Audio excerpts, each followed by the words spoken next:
happening, everybody? What's going on, man? Appreciate you guys popping in on the Sunday. You guys in the Raider War Room. Today is a big day. Today's a big day. We've been promising you that we're going to give you a little bit of game film breakdown, not just on Fernando Mendoza, but as well as Ty Simpson.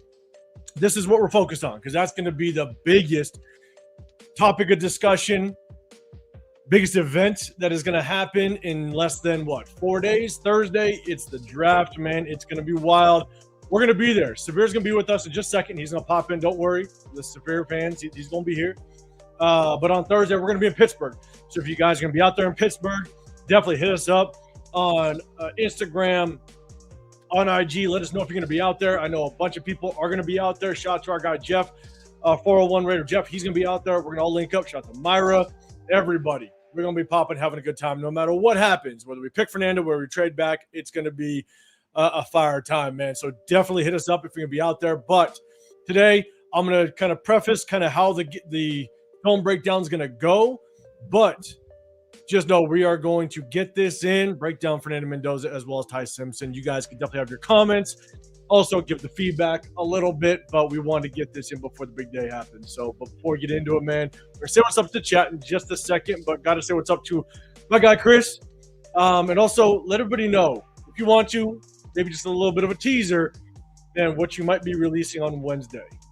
Yeah, man. Yeah, for one, I'm doing good, man. I'm doing real good. But for a lot of you guys, man, you guys probably should have saw some of the shorts I dropped. I had a fire interview with Hugh Jackson, dropping it on Wednesday for the public. Everyone that is a member, it's already available. So, man, check it out. 805 had the chance to check it out, man. It's a fire interview.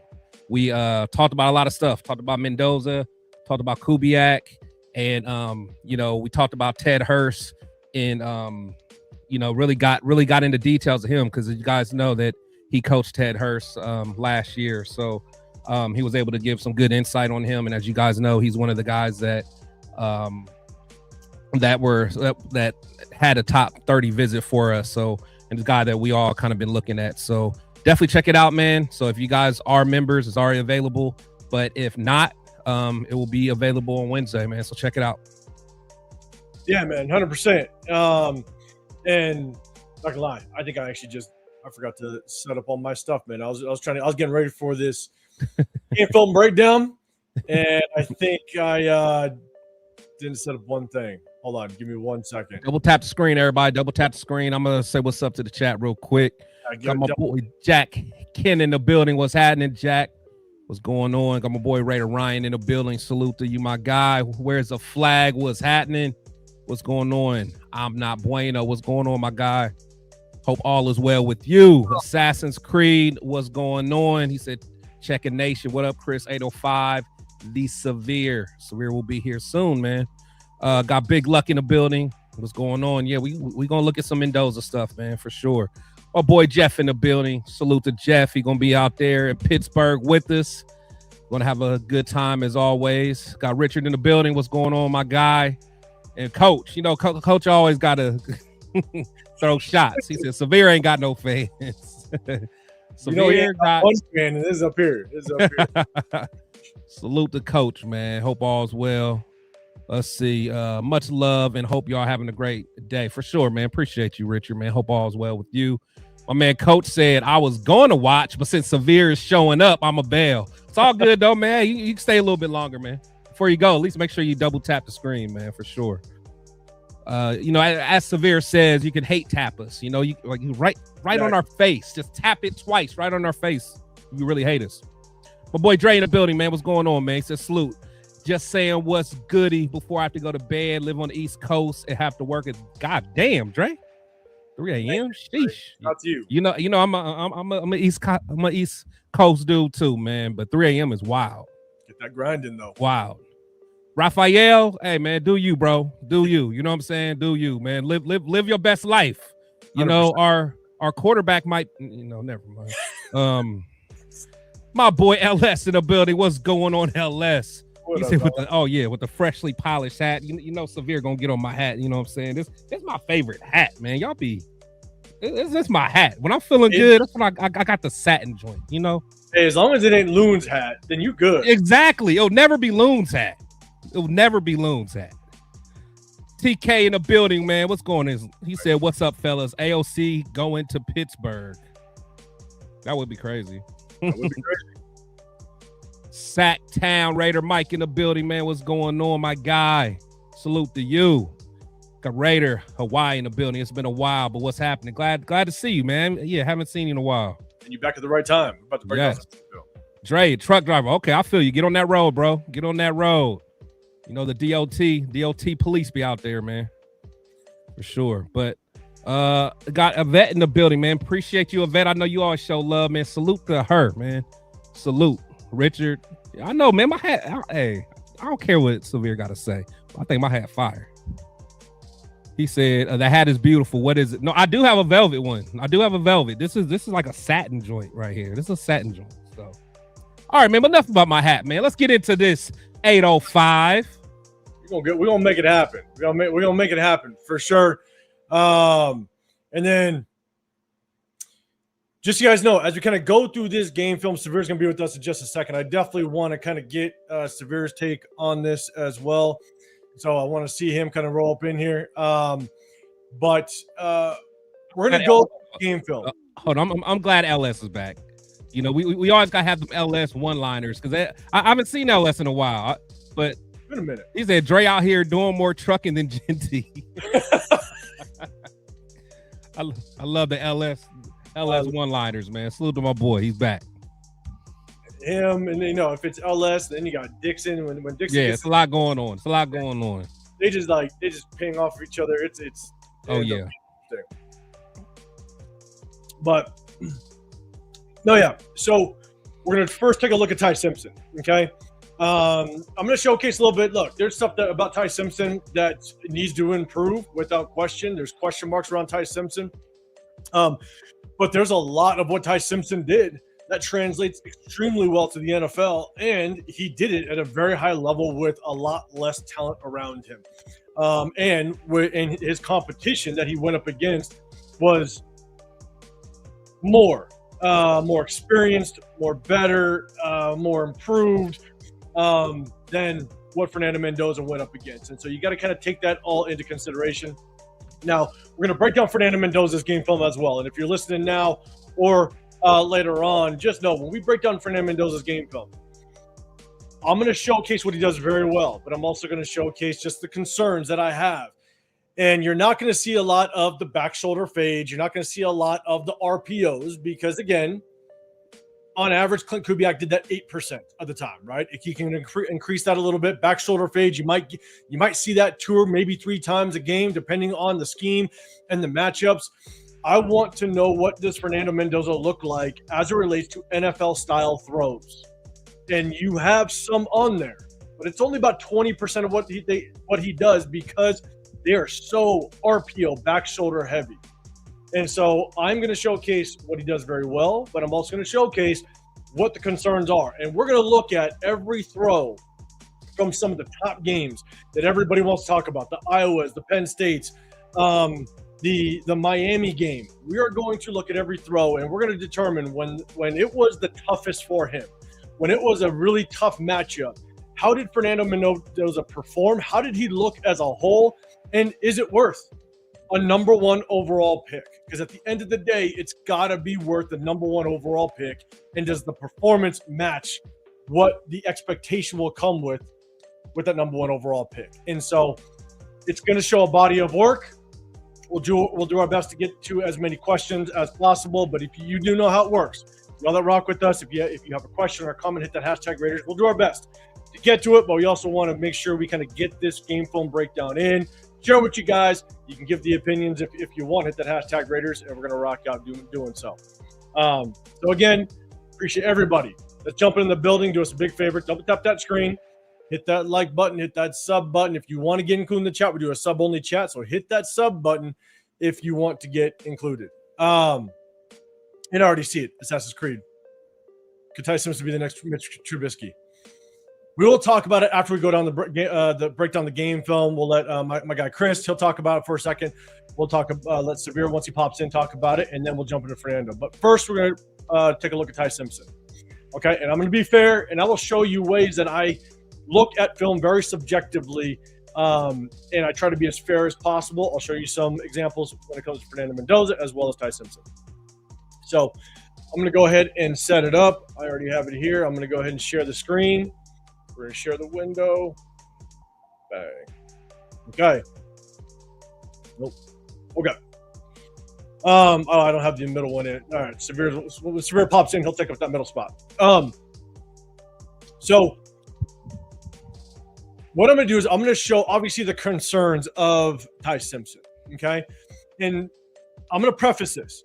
Ty Simpson threw almost 100 more times than Fernando Mendoza, did not have the cleanest offensive line at all, and he ran a more pro-style system. And so I think he was asked to do 10 times more than what Fernando Mendoza had to do. The style of throws that he made, the way he had to kind of fit the ball into tight areas, the way he had to layer footballs, the way that he had to navigate the pocket, still keep his eyes downfield, basically adjust and maneuver in the pocket to still make a solid throw downfield, which he did a lot. And we're going to showcase that in a second. But he also had concerns, right? I think this is the Georgia game, all right? Good defense. But one of the concerns is he tried to kind of thread the needle a lot. And when you're forced to kind of be the guy, when you're forced to have to make the throw, there's times where, yes, you're going to have to throw a dart in there, and sometimes you're late. And so this is stuff that he's going to have to clean up. But here are some concerns. We're going to go through the concerns of Ty Simpson. All right, he's going to drop back. He's going to try to test the middle of the field, which is good. And he's just going to try. He's basically late to the window. And I got the end zone view as well that we're taking a look at. You see this sometimes on the film. It's not all the time. All right, so you see how Georgia, they're basically, and I will tell you, because Alabama's running game was so bad, it allowed defenses to really disguise. Are they in man? Are they in zone? It didn't matter, because at the end of the day, they could continuously mix up their schemes because they weren't afraid of the run game. And so you'll see the middle crosser. Here's the open window that Ty Simpson's trying to get to. All right. But what happens is it closes very quickly. All right. So he tries to thread this needle. He's a little bit behind on the throw where the receiver continues the route. And you see this periodically at times where he's trying to just thread it. He was way late. Yeah. He's got to be able to kind of see that and understand, hey, this is something where it's a clean pocket. I'll go back. Right? It's a fairly clean pocket. So this is the type of ball that you need to be able to kind of go through your progression. All right, it's clean pocket. All right, you don't need to force it. Go through your progression. But again, I looked at every single Ty Simpson throw, every single Fernando Mendoza throw, and you don't see this very often, but you see it enough to where this is definitely something that he needs to clean up. And then you'll see some errant throws, and sometimes you have to understand kind of what you're looking at. Sometimes the errant throws are because sometimes plays are dialed up to go to a specific receiver. And if he's got to drop back and throw it. If the receiver's not open and that receiver didn't get separation, then you'll see him kind of overthrow it a little bit. Oh, Coach, Jamba. Just want to let you know somebody's here today. Just want to let you know somebody's in the building. Back. What up, man? What's going on, Severe? What's happening, man? What's going on, gentlemen? So we're going through Ty Simpson first. We're going through the cons of Ty Simpson. Okay, and we'll talk about more details with him later, and then we'll get into the good plays. But the first one I just kind of showed, I'll replay it real quick. You know, you see it sometimes on the field, on the film, is that he tries to hit just tight windows. And sometimes he's late to it, and he's got to improve on that. He's going against a very good defense. The thing about this, it's a clean pocket, so he's got to be able to know, hey, look, it's tight. I got to make sure I go through my progression. And so these are things that you see periodically on film, but not a lot. But it's there, enough to show it. The next one I'm going to show right here is you'll see errant throws. You'll see throws that are just not very accurate. You know, and these are things that he's got to clean up. Now, mind you, a lot of attempts. I want to say I saw maybe about a dozen throws throughout all the games where, yeah, it's not very accurate. You got one like this. It's got to be more accurate than that. Yeah. You see him force footballs at times. Now watch, he's going through his progression, which is good. Let me go to it. He's going through his progression. Again, the one thing that's really good about Ty Simpson, he goes to a full-field read constantly throughout game films, and sometimes he's late to his fourth read, and he's got a good enough arm, but not a strong enough arm to be late to your fourth read. Let's put it that way. So he starts out right, he gets all the way to the backside, but you're late. Can't be late. All right. This is an interception. He just does not see the defender going to get underneath this crosser. He's only 6'1". Now, on the film, the bulk of the game film, you don't see the height really mess with him. But then you see some moments here and there where, okay, does the 6'1" kind of hurt him because he doesn't see a defender like this? Even 6'4" quarterbacks make these type of throws, but you got to take that into consideration with him only being 6'1". So he basically comes out of under center, a little bit of play action. Then you got a crosser. Doesn't see the defender drop. So the corner basically drops, doesn't see it. Is it his height? Good thing is, even though he had 100 more throws than Fernando Mendoza, he only threw 5 interceptions. So it's not like he's making these mistakes over and over and over again. But I want to show it just in case. And then chat, hit that hashtag Raiders. You got a comment or a question? All right, a little bit of pressure. I got the end zone view. You got a little bit of pressure in his face. The one thing the reason why I want to show this a little bit is because, I mean, this is just kind of how bad his offensive line was. This is what he dealt with. All right. You got some pressure in his face. You see a little bit of a stunt come around here, and these two guys can't even double team. Pressure in his face, but obviously he sails it. Yeah. All right. Even though there's pressure in his face, you still want him to be able to kind of get a little more accuracy on the ball. But you see that at times. And I'm going to show ones of Fernando Mendoza, right, where sometimes he sails it, but pressure in his face. But that is tough. Also, just like Fernando, and I've said it more than once, kind of 50-50 on some of his accuracy on the deep ball. Ty Simpson, he has a really good deep ball, but again, he can improve on his deep ball accuracy. And at times you see this where it's basically, this is kind of a deep corner route, and he just overthrows him. Clean pocket. Oh, my bad. It's the next one. My bad. Let me go back to that one. Sorry, I went through a lot of film here. So this one, I think he's trying to hit a back shoulder fade a little bit, but it's just a throw where you just don't know what the intention is. That makes sense. Yeah, it looked like last minute he saw that defender coming over, and he kind of pulled it. Yeah, and to your point, what I kind of said a little bit earlier, what's difficult is there's times where, if you look at Ty Simpson's eyes, sometimes you come out of the huddle and I like this matchup, I'm hitting it. And if it's on first down, you're going to just throw it. And you might overthrow it intentionally because the receiver didn't get separation, and you're just going to move on to the next play. And you see that sometimes, and that's actually, some people might look at it and go, man, that's just inaccurate. But other times, if you kind of understand what quarterbacks are asked to do at times, yeah, they're doing it on purpose because they're like, hey, first down, I'm moving on to the next. Yep. I'll play it one more time. And then actually, no, this might be the deep ball throw. Maybe. Hold on. Yeah. Let me go back real quick. All right. So at times, he checks at the line of scrimmage. All right. He a quarter roll to his left. Clean pocket. Sets his feet well. Yeah. Overshoots him. Yeah. And that's a position where that was lower body mechanics. You can see, his shoulders dip back. He's not really in a good strong throwing position, and that's part of the reason why he sailed it. We're gonna go to the good plays, but you're right?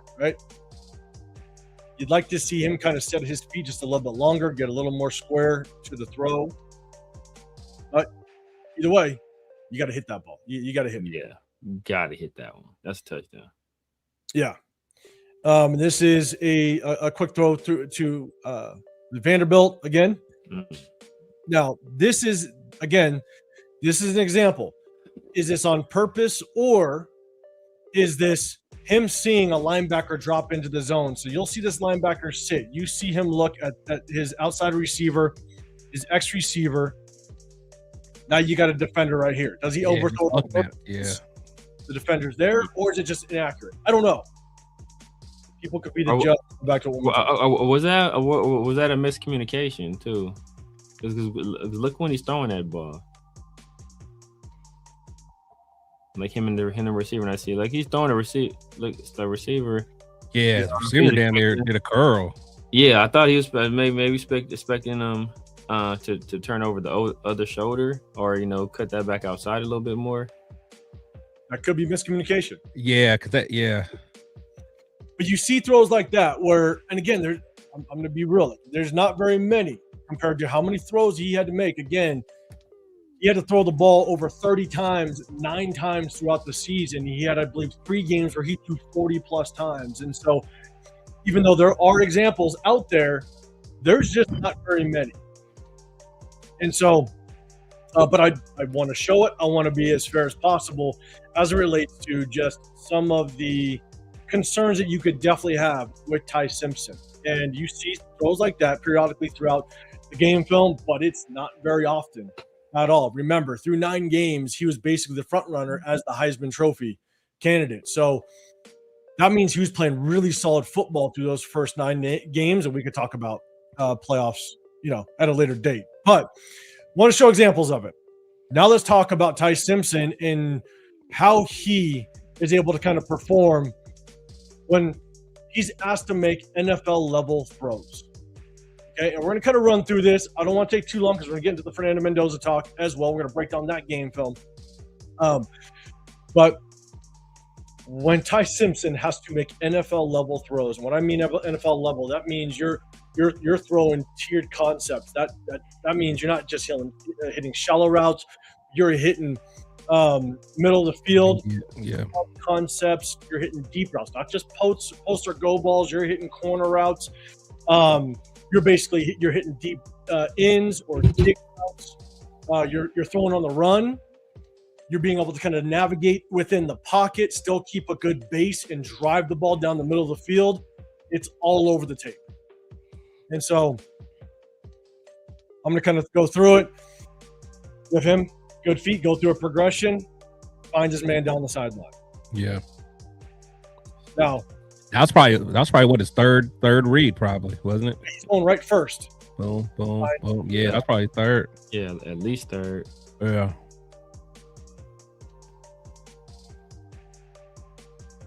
I'm going to let this kind of roll through. Just scanning the field, and that's just the dart. Looking at the middle of the field. They'll come back route to, I think it's Jeremy Bernard. Yes, Bernard. Work in the middle. Like, this is what he's going to have to do in a Clint Kubiak system. Then he quarter roll to the right, going to his backside. Bernard again. That was a smooth blitz pickup by that running. For the running back? Yeah, I think that was a running back. Pressure's coming, able to step up in the pocket. Now this is, and I'm going to be real, okay? This is something, and I watched every throw out of Fernando Mendoza except for, I'm going to preface it, except for UCLA, because I just could not find the UCLA tape on YouTube or anything like that. Yeah, so they hit that, they buried that tape. Be real. But this is what I just don't see out of Fernando Mendoza. The ability to kind of get to your drop, plant that back foot, but then you climb the pocket. Watch the way that Ty Simpson is able to kind of dip that backside shoulder to get out of the way of the edge rusher to his right, still keep his eyes downfield, step up, drive the football. This is something that you don't see out of Fernando Mendoza, but this is something that you're going to have to do in the NFL and do it at a high level with your eyes still down the field. Get that plant foot, step up in the pocket, turn that shoulder in to bypass that edge rusher. That's what you have to do. That's working like an NFL quarterback. And he can run too. I'm not saying he's a runner. I'm not saying that he's going to be asked to do it, but if he's got to get out, he'll get out and do it. He hurt you with his legs. Tony Romo-ish. Like he ain't gonna, he ain't gonna hit you for 100, but he'll scoot on you if he needs to. Yeah. Is that Ryan actually catching the pass? No, it's not. That's clean pocket. Again, just an example. It's just working the middle of the field a little bit. We're going to go through some very impressive throws. Again, guys, hit that hashtag Raiders. All right. Moving around, still keeping it alive. That's a ball. That's a good ball right there. That's a good ball right there. Time too. On the run too. Yeah. On the run. That one was catch too. Yeah, That's a nasty. I like that. Yeah, that's a ball right there. In the tight window. One thing, the more and more I watch Ty Simpson, what I loved watching about him is the fact that whenever he moves, whenever he takes off and runs, he's always running with the intention to throw the football. He'll throw the ball, yeah, keep it still, have his eyes up. Whereas Mendoza, once he takes off, he's running. Yeah. Unless there's some obstruction in front of him, no, he's running. And I think that's where there's a big difference where Ty Simpson will always want to try to kill you through the air, where Mendoza really relies on his feet if that first read to check down isn't there. It's 3rd and 9. There you go, Ryan Williams. With pressure in his face, and he's able to kind of put this thing on the sideline. With pressure, eyes still down the field. That's a nasty throw. It is. You kind of see from the end zone view. Sometimes I got lucky to get the end zone view. It's a deep crosser, even though a guy's in his face. He's looking like a hell of a ball right there. Yeah, Williams body catch that dude. Yeah. Another throw, work in the middle of the field. That's a deep dig route. That's an NFL throw.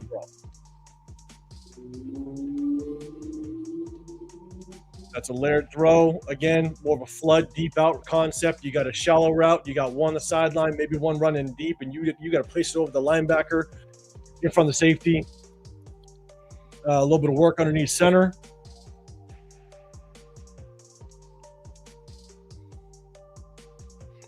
It's a layered throw. Yeah. Work in the middle of the field. Yeah, between 3 defenders too.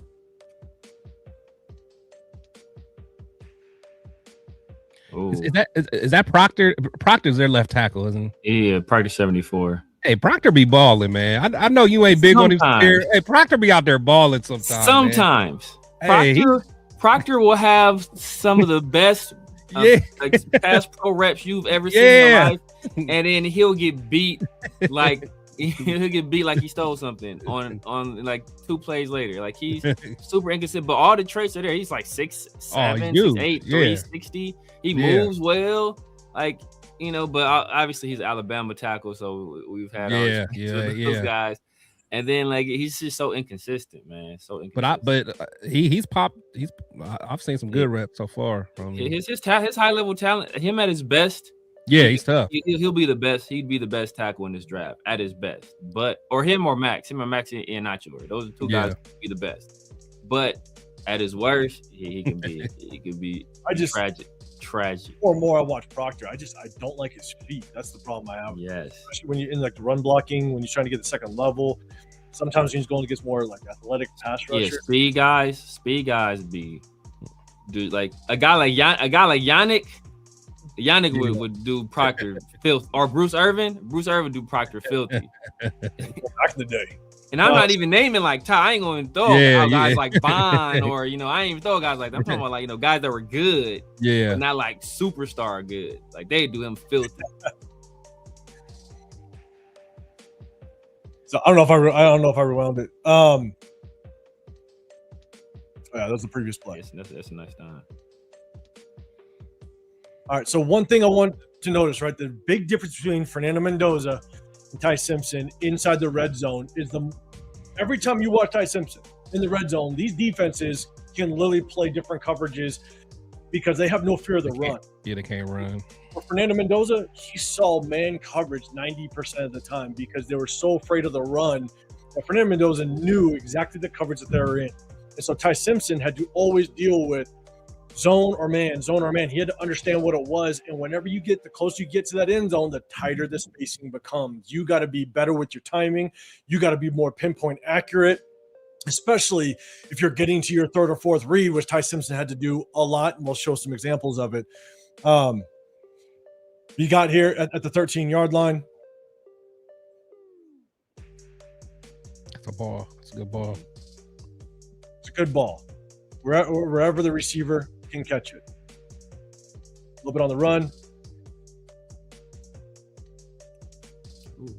And I put this one on here because the one thing that I'm going to kind of show about Mendoza is not very good outside the pocket. He's very inconsistent. He doesn't understand how to kind of manipulate the pressure off the edge to kind of buy more time. He just runs and takes off. And this is kind of why I had the Brock Purdy comparison, because if you watch the way Ty Simpson just freezes the defense coming at him to buy more time or be able to kind of catch the edge, this is just instincts. This is something you can't teach. This is something that you either have in you because you can't teach it. And so when he rolls out, the way he buys himself more time right here, that hesitation that not only frees this defender at the top out of the screen a little bit, this guy kind of goes back inside. By him freezing, this defender now thinks I can go back inside because Ty Simpson's going to sit there. I'll go back just a little bit. That little freeze forces the defender to have to move back inside because he thinks he's either going to step up or stay inside, and that gives him the edge right here. Bang. And now you got the edge, and now you can scramble your way for extra yards. Yeah. Even on that scramble, you see him. He's going through his progressions. He went all the way back to the backside. He's on the opposite end of the field. Right. He's still like, well, let me check backside real quick. So still like steadily going through progression. Exactly. He always has the intention to throw the football. Again, moved out the pocket, step up. He can get out of trouble too if he needs to. May not be the fastest guy. That little hesitation move right there. A little something. Yeah, a little something. Okay. Again, step up in the pocket. Drive the Proctor got dogged that play. Dogged that play. Oh, man. He got dogged. I'm telling you, if somebody with speed, man. Because his reaction to that's his main thing. His reaction time is like right there. He's getting cooked right there too. Okay, Ty. He'll step up and run. He'll do his thing. Now, this is against Georgia. Now you got a little hole shot going. Making sure you kind of put this over the corner right before the safety can get there. He does this all over the film. That hole shot right there, that's a hard throw, but that's an NFL level throw. All right, now look. Inside the 10-yard line. Defenses. Third and goal, too. Third and goal. They're not even looking at the run either. I think that's the point you're making. They're not worried about the run at all. Well, it's third and goal. But that shot right there, that's not an easy throw. But that's what you want to see. You want to see him be able to kind of process, know where the seam is, and you got to hit it with timing. If you're just slightly late, you're wrong. Work in the middle of the field. You see it all over the game film. Chris got me watching Proctor now.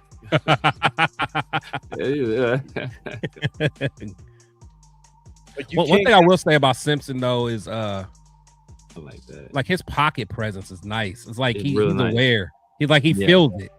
Yeah. He feels it. In 7-yard line.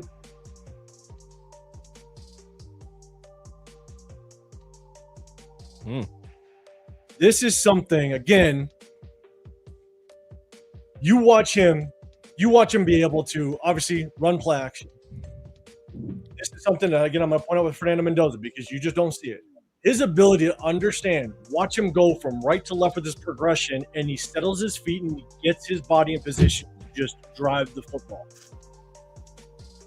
This is something that you have to possess as an NFL quarterback. Him settling his feet right there. He went right to left, goes to his backside, and just drives the ball back to the end zone. That's NFL level in the red zone. Get him, Proctor. There you go. Get him. He went that one smooth too. He was like, "Look, I'm about to." He used to do some extra sauce on that one. Yeah. Oh, they got him. That.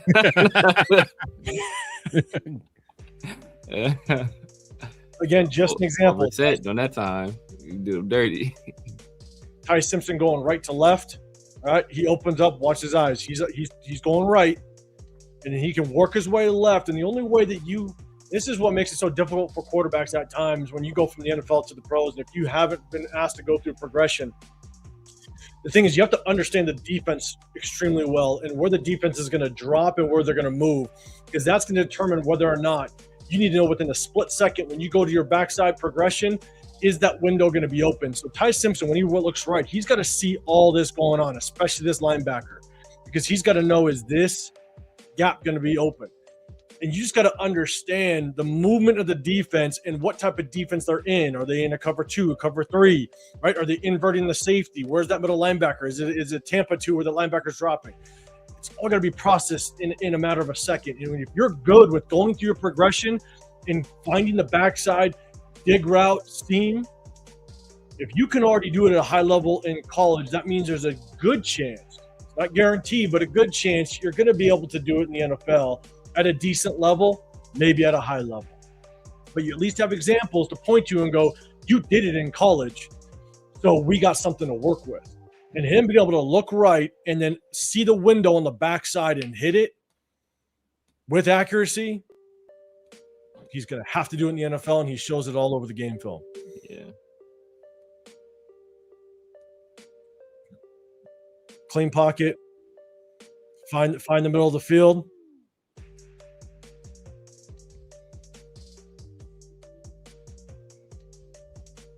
It's the sideline a little bit. Good throws, a little bit of pressure in his face. Another hole shot. This is what he's going to have to do at the NFL level. Right, you see the corner sit, you see the safety drop, you know your only opening is here. The timing's got to be right.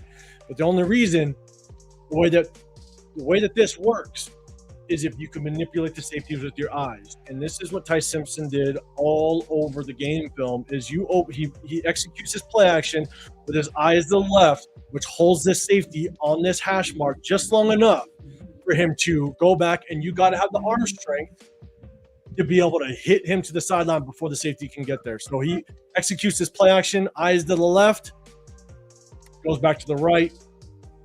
There's your shot.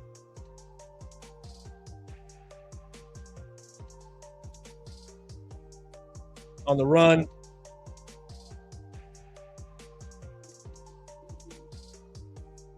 I can't, again, more and more I watch Ty Simpson. His ability to be able to bypass the defenders and still remain balanced to throw the football and drive it downfield and even though he is basically maneuvering away from defenders, creating more time, extending the play, he still has the ability to see his receivers downfield and drive the football. This is just high-level play. He sees the defender, stop on a dime, keep his feet, his base underneath, drive the football, make the throw. That's just high-level football. Yeah. Again, another hole shot. Really good ball. Going through his progression. Now, this throw it's low. It's underthrown. It's underthrown. Okay? But for him to be able to kind of go through his progressions on this and still be able to kind of get the throw to the sideline is actually pretty impressive. It's underthrown. I'll admit to that. Hell of a catch, but way to come back. But to be able to kind of get to his progression to the backside and still see it and make the throw, it just, he's going through his progressions very well. Another dig route, work in the middle of the field. Take off and run it if he needs to.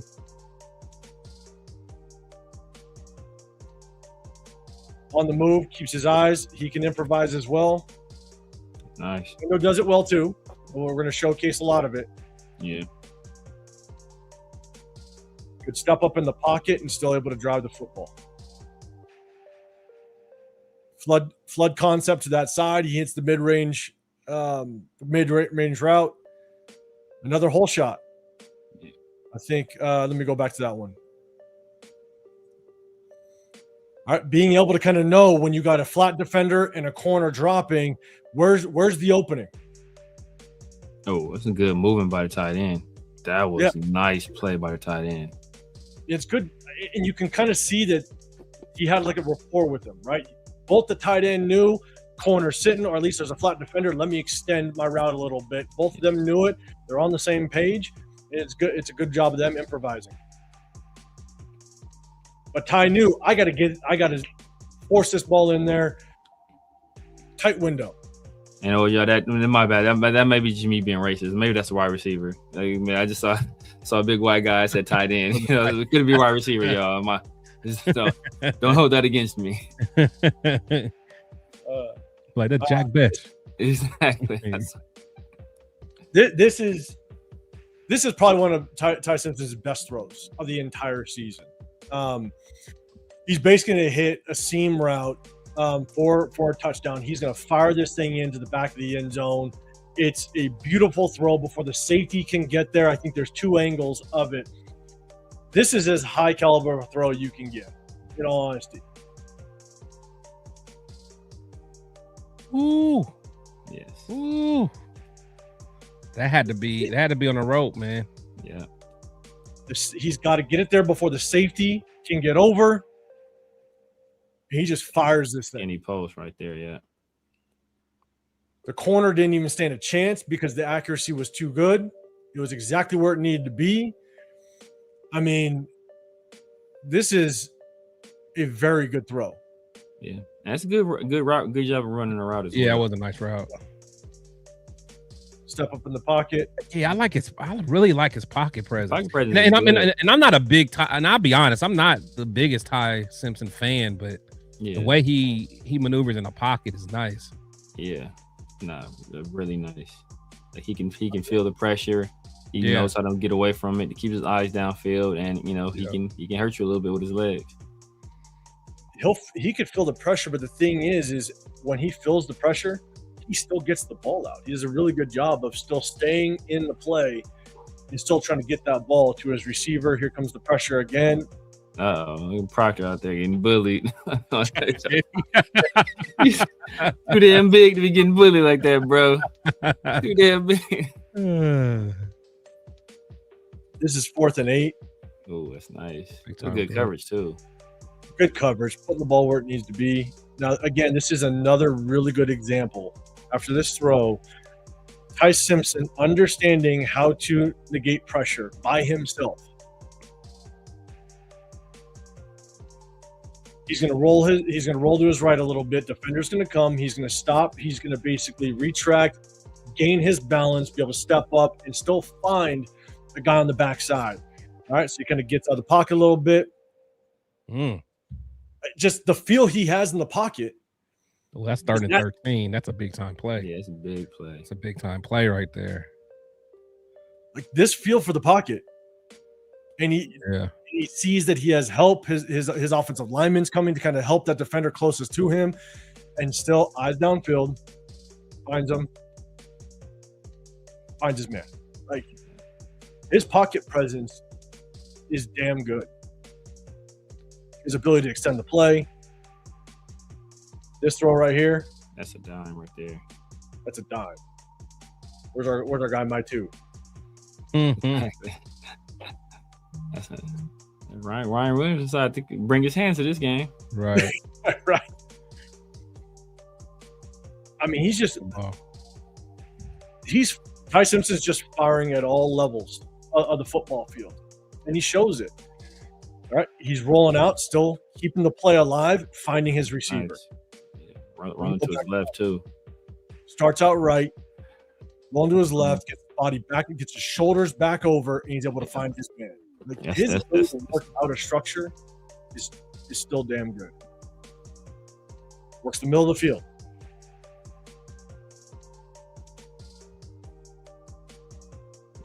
His movement in the pocket. Yeah, really that's what impresses me probably the most about him, honestly. And the one thing I'll kind of add to that is even you could have the best offensive line, and I've tried to kind of express this to people in the chat and stuff like that. You could have the best offensive line. You're still going to have to maneuver in the pocket. You're still going to have to be able to step or kind of an edge rusher, right? The example that I showed of Ty Simpson kind of just bringing that backside shoulder in just to negate the hands of that edge rusher reaching out. But keep your eyes downfield and continue to drive that ball. He does it. The pocket presence is outstanding. Now, again, look at the defense, right? 3-yard line. Look at the defense. This is 4th and goal. All right, so mind you, it is 4th and goal. But these guys basically, I'll pause it at the snap. Ty Simpson starts out left. He's got to work his progression all the way through in tight windows inside the end zone. I'll kind of start from the beginning. All over the game film, you see him be able to kind of go through his progressions in tight windows. So here it is. Finds it back to that guy in the back of the end zone. I mean, he just shows it. It's on film. Yeah.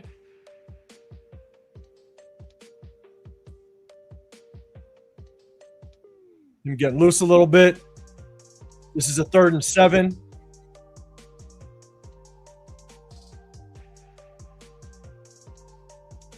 Deep low out route. Does a really good job of throwing anticipation. Here comes some pressure. Just work the middle of the field.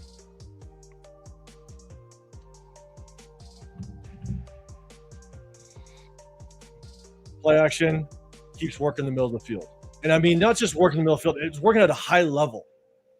And again, in the beginning, for you guys that have came in late in the beginning, I showed just there are concerns with Ty Simpson. Don't get me wrong, but the mass majority of his play, that's a beautiful football. Yeah.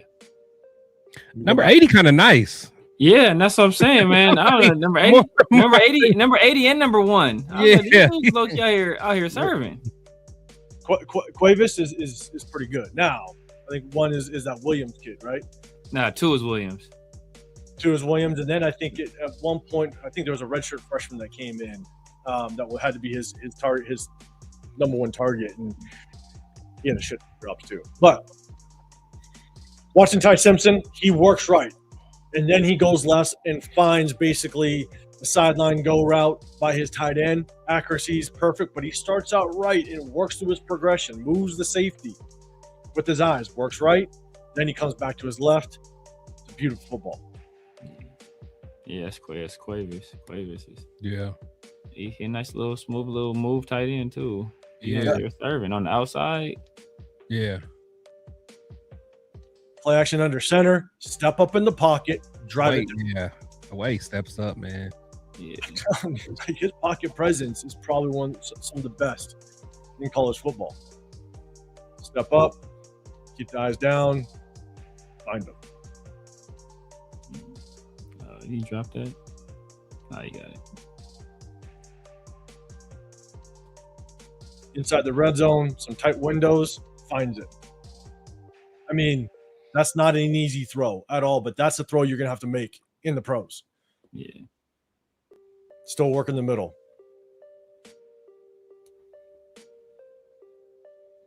Yeah, Chris Cooley Cuevas.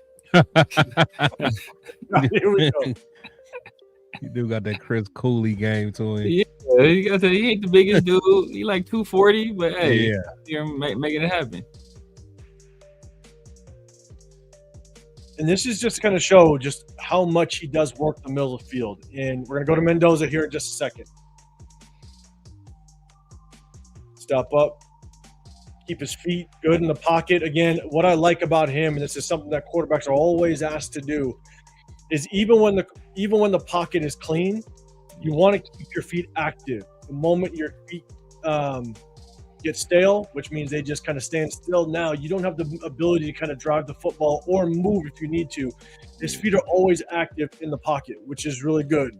Got him here. Even when he steps up a little bit, feet are still active. He's always getting ready to drive the football. Yeah. His mechanics, I mean, even when he's climbing the pocket, they're like top notch. Was that Cooley again? Is that young Cooley again? Oh yeah. Step up and drive. Williams. I'll see what he do next year, man. It's big money year for him. Yeah. Oh, Williams. Yeah. Yeah. Because it was him. Remember at the Friday freshman years, it was him and Jeremiah. Oh yeah. Those were the two. Oh yeah. And Jeremiah left him in the dust, and Williams struggled. Oh shit! Oh man, we got one. We got to pull this one up. We see it in the building. I think this is what it's deserving. It's deserving. I think. Severe, is this on yours? I don't know. If it's on mine, man, shout out to you, brother. Money. I just got back from the Bahamas, man. So hey, man, look at that. This one, then we're doing this one.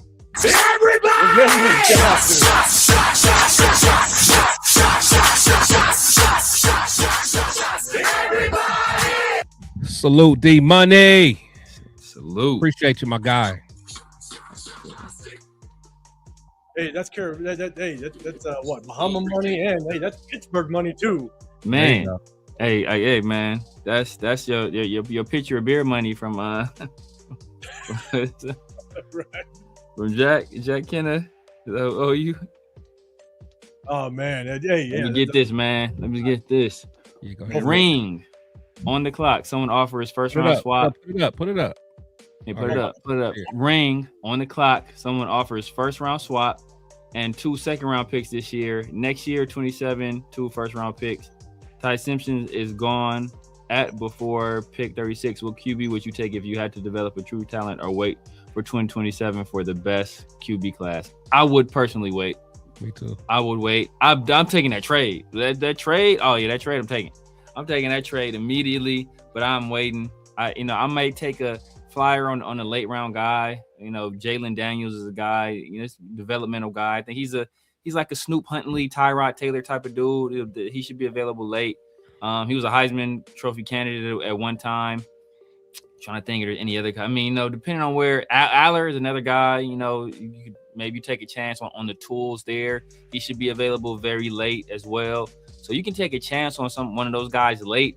Just because I'm of the belief that every single year until you have a franchise quarterback, you should be drafting a quarterback at some point in the draft. I don't care how many picks you have.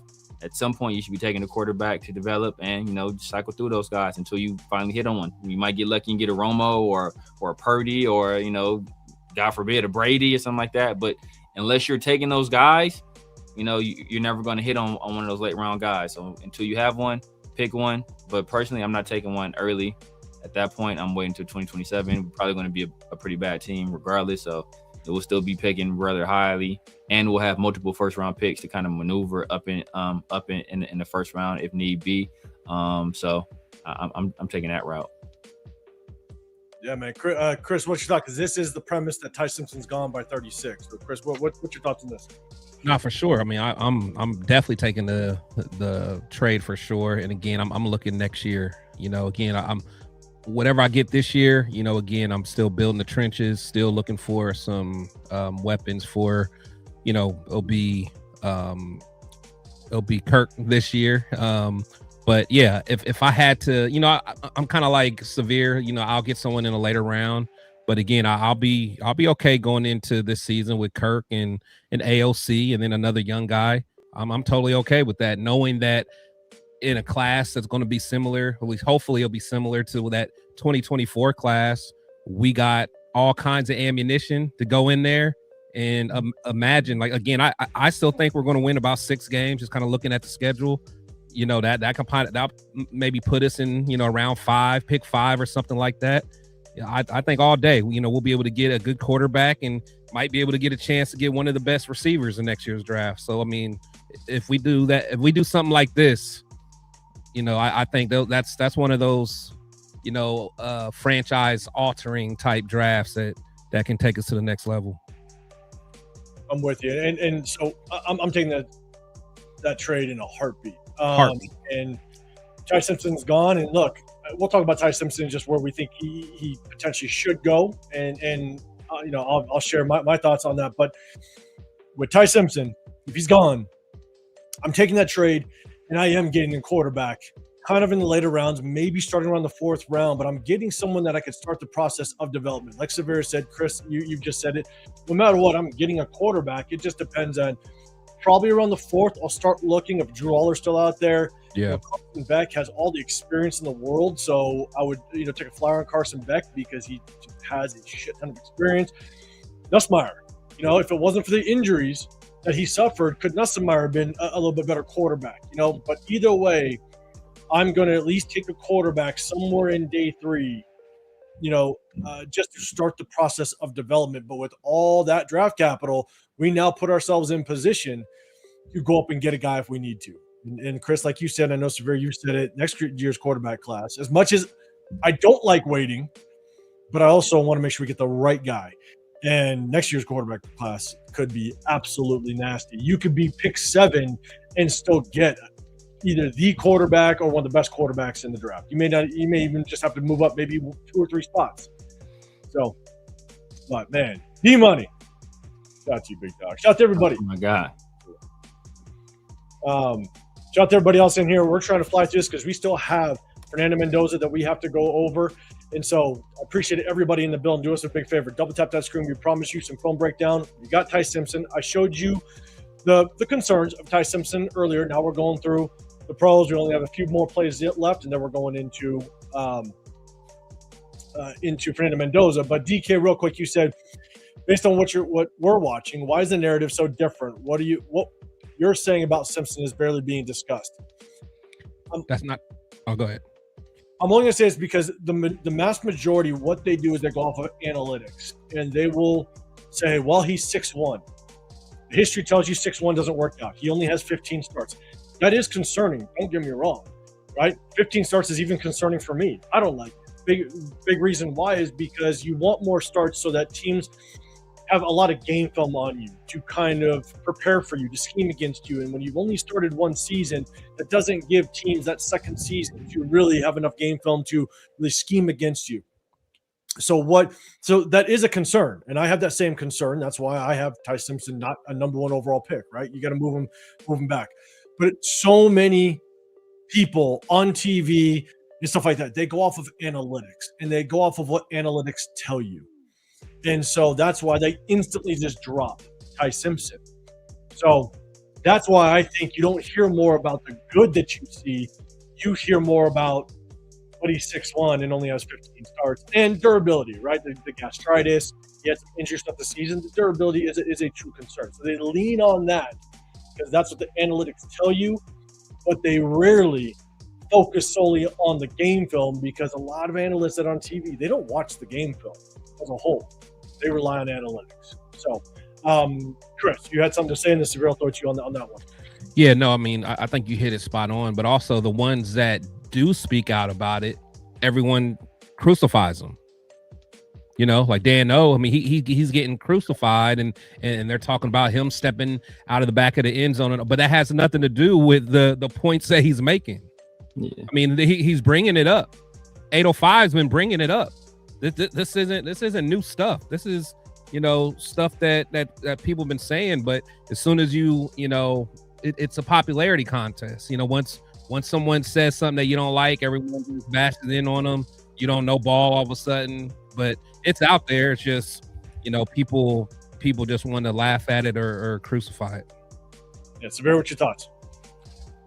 I mean, it just comes down to a narrative because a lot of these people that are doing TV, they don't watch the film. They don't understand the game. So they take their cues from other people. And at one point, the narrative and the hype was Ty Simpson, number 1 overall pick and the number 1 quarterback, and then he faltered a little bit, and then it was Mendoza, and so everybody just jumped behind that Mendoza train. It just became a echo chamber where and much to what Chris was saying, if you the hype became so much that where if you spoke out and said, guys, I don't know about that. I don't know if he's the number one guy. People, oh, you don't know what you're talking about. You're an idiot. You know, like everybody else is saying it.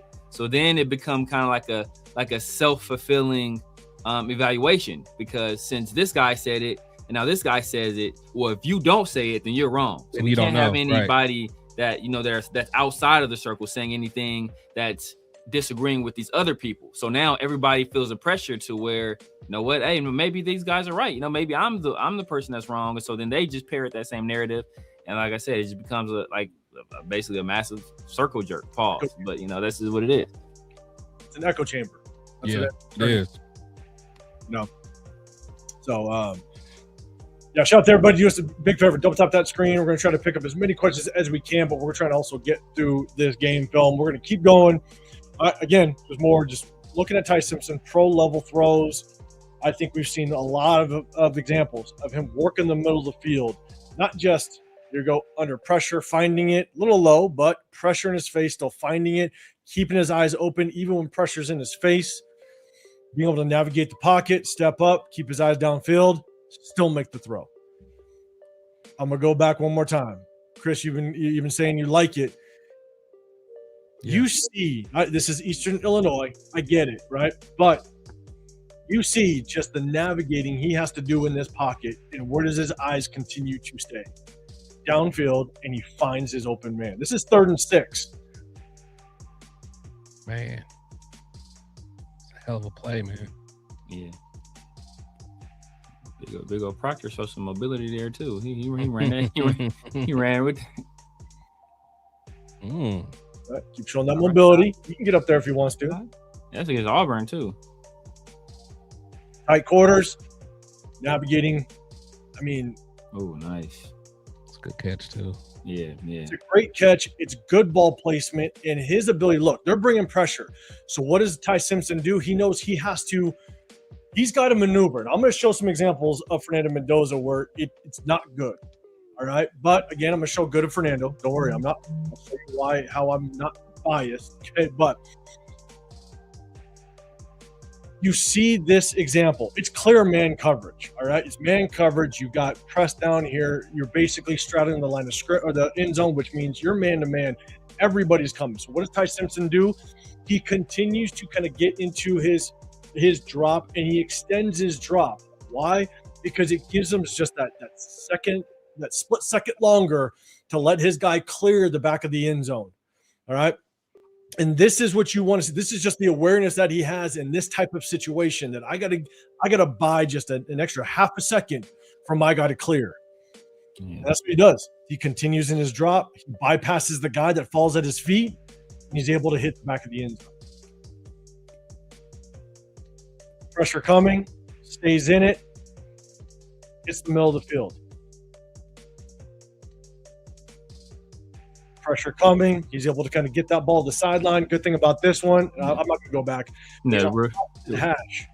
You know, real good thing about that play is that most quarterbacks would have stepped up and reset, but he understood that, you know, the timing of that throw, where the defender was, he had to get it out at that moment. Yep. And so, he did that. So, I mean, it was a good play. Again, tight quarters. All right. Tight quarters is 4th and 2. Starts out right. Understands where the defense is going. Hits the middle of the field. Gets to his backside. It's the number one. Number one is kind of smooth. That's not Chris Cooley. That's somebody else. Proctor out there getting beat again. Did he? I mean, again, it's just showing examples of working the middle of the field again. That's the type of throw you need to make. Empty set. Good.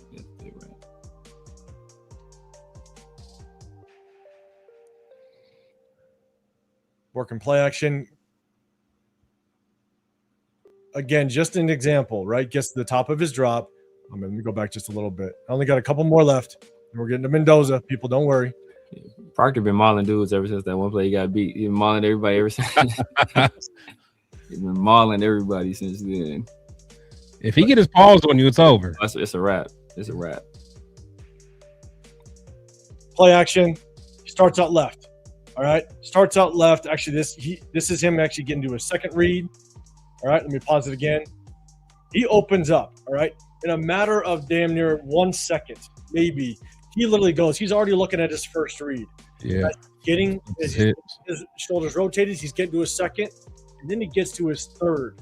And he's still able to work the middle of the field because he understands the movement of the defense. And again, what I was saying before, you need to be able to understand and read defenses to be able to execute like this because your back is to the defense. And so you already have to have somewhat of a pre notion that I know where the defense is going to go with this play action.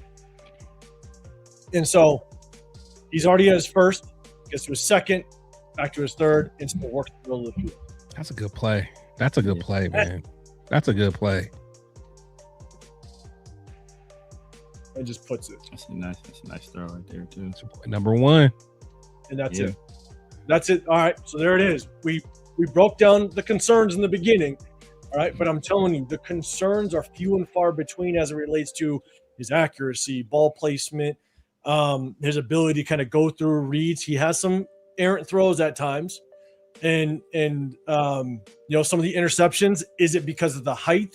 Is it not? But again, he 100 more almost 100 more throws than Fernando Mendoza, and he only had 5 interceptions. And so the lowlights, I guess you can call them, or the concerns are kind of few and far between. And yes, you can point to the Indiana game, right? The thing is, how bad was that gastritis? Him losing 30 pounds, how much did it play a role in him? How much did it affect him? And I can't say it did or not. I can't say how it affected him. Obviously, it broke his damn ribs. So you got the durability issue. So I'm going to set up to Fernando Mendoza. Chat, let me know what your thoughts are. I'm already seeing some of the comments. John, I see you. Why are we talking about Ty Simpson when we're taking Mendoza? We'll see. But we're just showing, look, as time goes on, we'll see what kind of prospect Ty Simpson ends up being wherever he's drafted at. So I'm going to go back up to the big screen. Chat, let us know what your thoughts are. And Chris, I'm going to throw it to you first.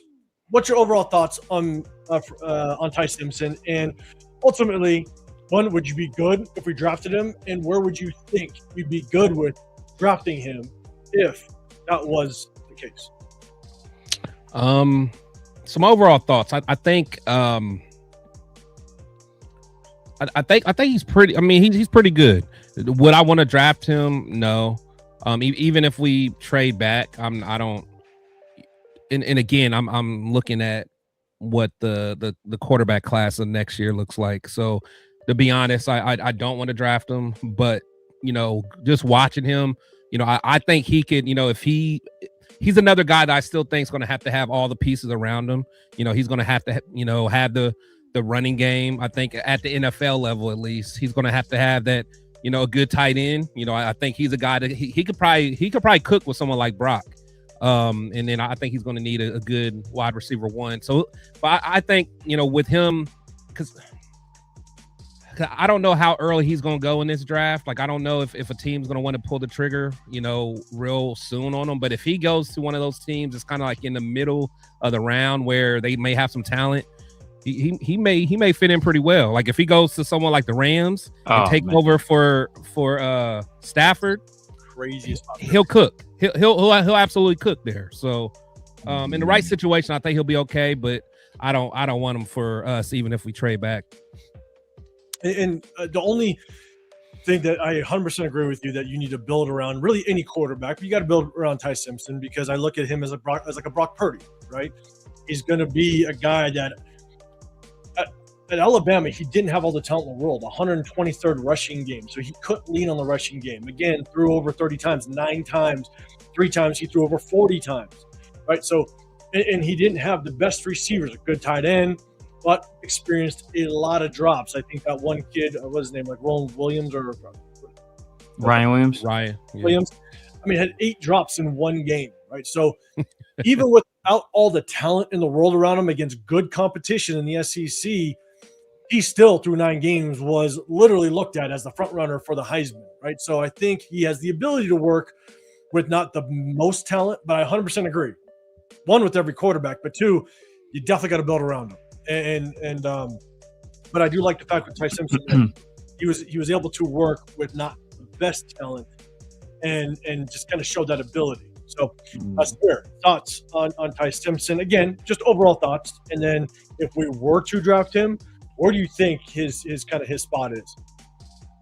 I think he'll be taken in the mid first. I'm not drafting him, until the second round personally, top of the second round. Or late first. If you want to do like late first to get the extra the 50-year option on him, late 20s. I can roll with that, but not before then. I think he's probably the most pro ready guy right now, where he can come in, he can run a pro style system.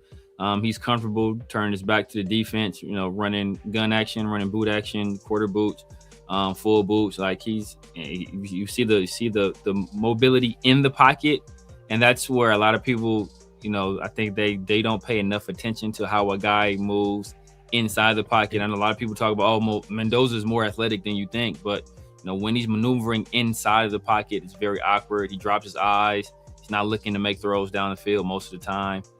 So that's a big concern with him. And Ty Simpson, he seems to do it with a lot of regularity. You can tell he's been coached extremely well. Throwing mechanics are good, really good. When he steps up in the pocket, you talked about it before, like his base, how he's hitching up in the pocket, staying on his toes in a ready position to deliver a throw. Like, it's a lot of technical aspects of the position he does really well. And we see him going through full progressions on a consistent basis. And that's something that we don't see out of a lot of college quarterbacks. Obviously, the talent around him, let him down. We talk about the stars on people and the stars that they have, but a lot of these guys weren't performing up to their stars, The number one is Horton. Number one, he was Horton. I think he was a big recruit for Miami, and he ended up entering the transfer portal, and he ended up at Alabama last year, and I think he's going to Texas A&M this next year. Obviously, Ryan Williams was a big disappointment. Jeremy Bernard became his most reliable target out there. So, and I wouldn't put him higher than Omar Cooper. He's barely ahead of Elijah Surratt. So they had no running game at all. Jan Miller was a major disappointment. And outside of Caden Proctor on the offensive line, it's a lot of people that were hit or miss. And Caden Proctor, as I discussed earlier, he was hit or miss too. So I think Ty Simpson, he was the driving engine to that team. He wasn't a cog in the wheel. That team went as Ty Simpson went. So if Ty Simpson didn't have a good game, they weren't going to win. And if Ty Simpson did have a good game, there's still a chance they weren't going to win because the rest of the supporting cast. But he was their only shot. And when you go into a game with that kind of pressure, it forces you to execute at a higher level, puts a different kind of pressure on you as a person. And I think that that pressure builds diamonds. And you want to talk about, people say got to be battle tested. I think Ty Simpson was battle tested damn near the entire season because he was the one that had to make that engine go, like you were saying. Samir, I agree. Like, I think he's the most pro ready. We just showed a couple dozen throws that are just pro level throws, and that's not everything. I didn't want to spend 5 hours just kind of showing the pro level throws that Ty Simpson was making. Maybe that's a little bit of exaggeration, but just didn't want to show everything. Just a really good example of what Ty Simpson was able to do. And one thing I will say is, Chris, like you're saying, like you gotta build around Ty Simpson if that was the guy, right? And I'd make the argument, guess what? You got to build around Fernando Mendoza, because Fernando Mendoza literally had the best of the best at every single position as it relates to just statistics, right? Top 5 rushing game, top 2 defense, least penalized team, or one of the least penalized teams in the National Football League. The 6th best starting position on offense every time he took the field. I mean, in the 60th strength of schedule. Fernando Mendoza, you have to build around him as well. And I would argue almost as much, if not more, than Ty Simpson, because Ty Simpson worked with much less and went up against better competition across the entire season. So, but with all that said, I'm with you, like Severe and Chris. I know you said you wouldn't draft him, but for me, if we were to draft him, I would say I'm a second round guy. I think Ty Simpson has a second round grade to me. And again, the starts, that's a concern. The height, that's a concern. The durability, let's hope that nothing else kind of rears its head with the gastritis. Obviously, I think there's reports that he had kind of a hurt elbow at some point in the season. But that's why I have a second round grade. Now, if you wanted to trade up in the first with Seattle just to get that fifth round option, I'd be okay with it, because if you get him at 36 in the second round, at least for us, that's your guy. You don't get him in the second round to be like, hey, let's see what this guy is. This is your guy, and this is who you're going with. So trade up, get that fifth year option, and let's roll. So, but I truly look at Ty Simpson as more of like a second round. So that would be my ideal spot for him. If we did get Ty Simpson, I'd be cool with it, because I think he matches up with Kubiak's system extremely well. But if we passed on him and we traded back and we got a plethora of picks and we want to rock for next year, I'd be okay with that, because I just don't think this is the strongest quarterback class, in who knows how long. It's been a long time, maybe back to the Kenny Pickett draft class. So look, want to know what's interesting to me? And it could just be me, being, Matlock, being Perry Mason or whatever, Dick Tracy, whatever, being the detective. But one thing we saw is that the Raiders, they brought in Fernando Mendoza for a top 30 visit, right? Why you would need to bring in him for a top 30 visit? It's already a question mark to me, because you think you would have done your due diligence already.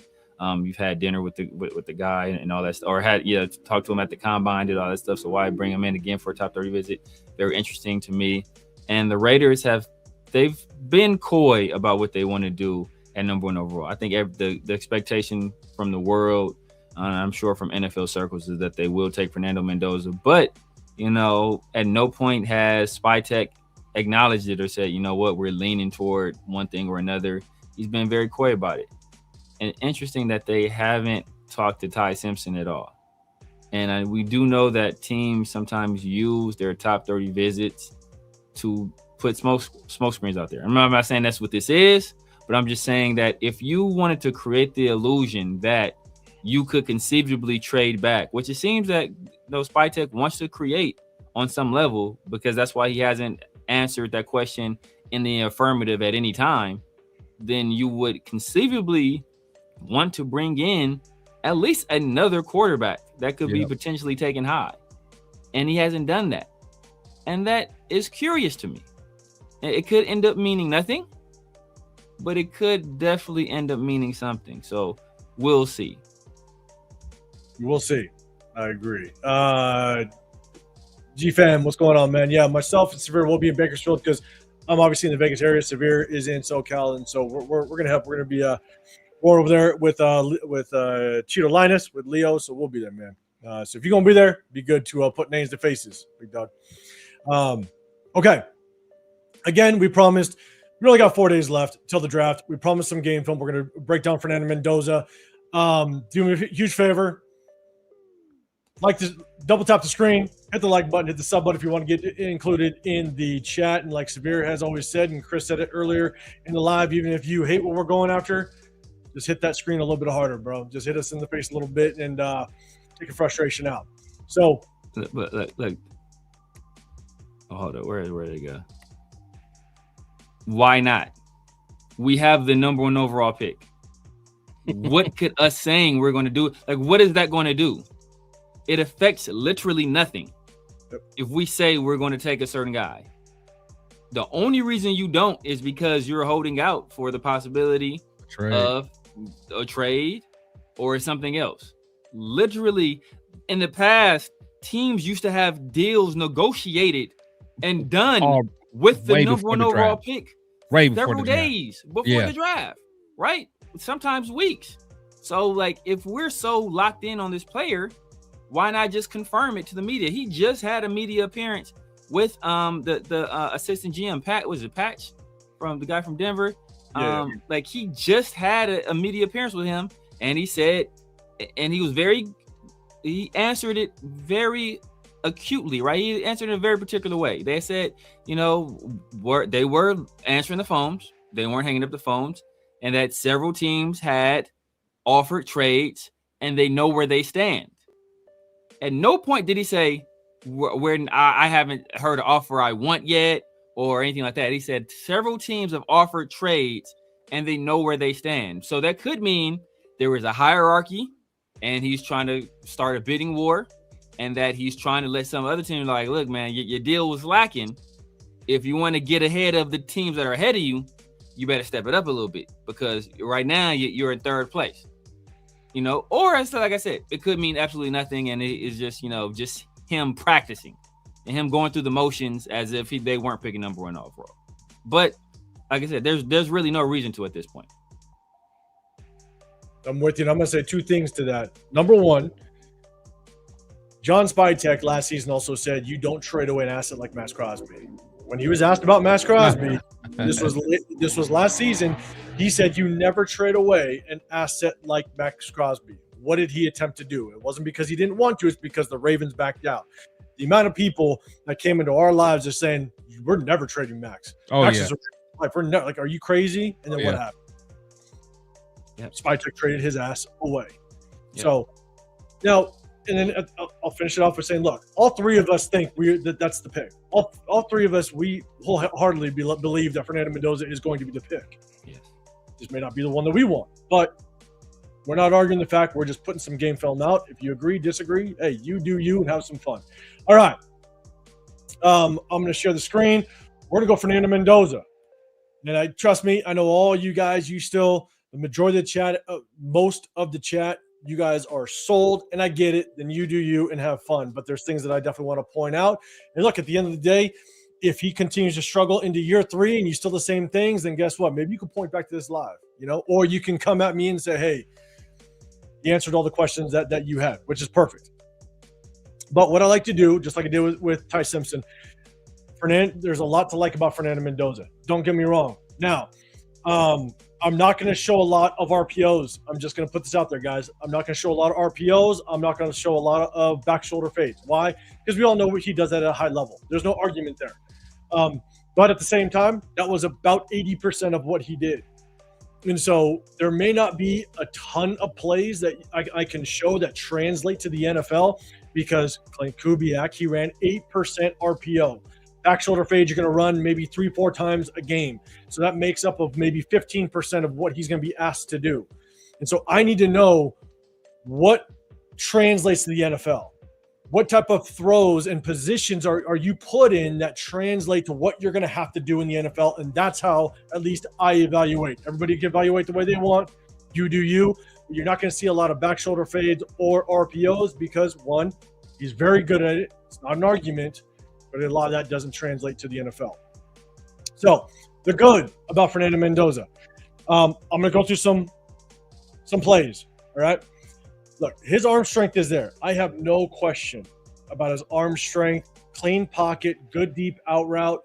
The one thing I will say, and I'm going to bring it up later in the game film, is when people say he's good at throwing with anticipation, he's good at throwing it with anticipation with the RPOs and back shoulder fades. But when it comes to true, pro level plays, I guess you could say, just not anything outside of that, he waits for the receivers to get open. He doesn't throw with much anticipation at all, which is not good. And as much as I'm showing good stuff, okay, Becker is already getting out his break. Becker is already starting his break, and Fernando still has the ball. This is the one thing that I've seen with him when it's not the back shoulder fades and RPOs, is that a lot of times he is late to the throw because he waits for receivers to break. In the NFL, you can't do that. You have to throw with anticipation prior to the break, and he doesn't do it a lot. And that's very concerning to me. But I'm just showing the arm strength right now, and I think it's good. You know what? Hold on. Before you, never mind. Yeah, but that Cooper was wide. Yeah. That's I'm looking at the other receiver. I'm like, that other. That's a tutty. Yeah. If he is Cooper, that's what I'm looking. I'm like, but maybe I'm missing something. I'm like, That's a touchdown. But we don't know what his read was here. And one thing I would say is that Fernando Mendoza, when he's throwing outside the numbers, when he's making throws to the sideline, where it's a lot less risky if you guessed wrong or if you anticipated wrong, he does that much more confidently outside the numbers or out breaking routes. When it's over the middle of the field, you see a lot less of it.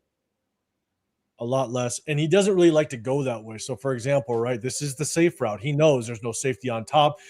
He kind of took the safe route, right? You see this backside receiver come open. Where's the safety? He's off the races.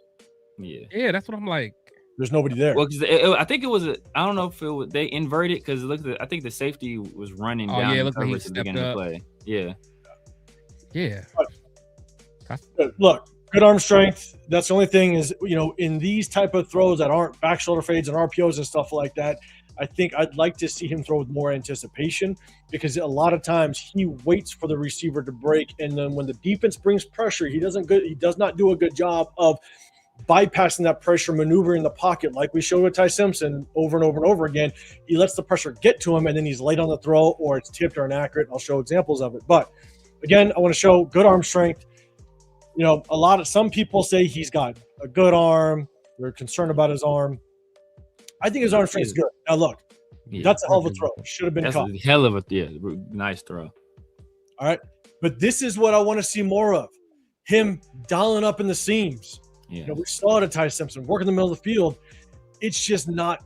There's just not a lot of it at all. All right, but this is a beautiful throw. I'm going to go back just a little bit. It's basically the tight end. They do a little bit of a switch route. All right, I think it's Omar Cooper Jr. He comes in. They switch release. He comes up the seam. This is what I want to see. Yeah. You just don't see a lot of it at all, and you also see some very bad throws when he attempts it. And you got to catch it. You got to catch that. He kind of like that on a receiver too. And then that first, the nitpicking, but that first throw, it's not a completion in the NFL. Yeah, but that's very good accuracy. That's a damn good seam route. You just don't see a lot of it. I could probably count on one hand how many times you see it actually attempted. So, okay, on this one, I believe this is the one. You actually going through his progression. Started left. I'm sorry, my bad. This is the flood route.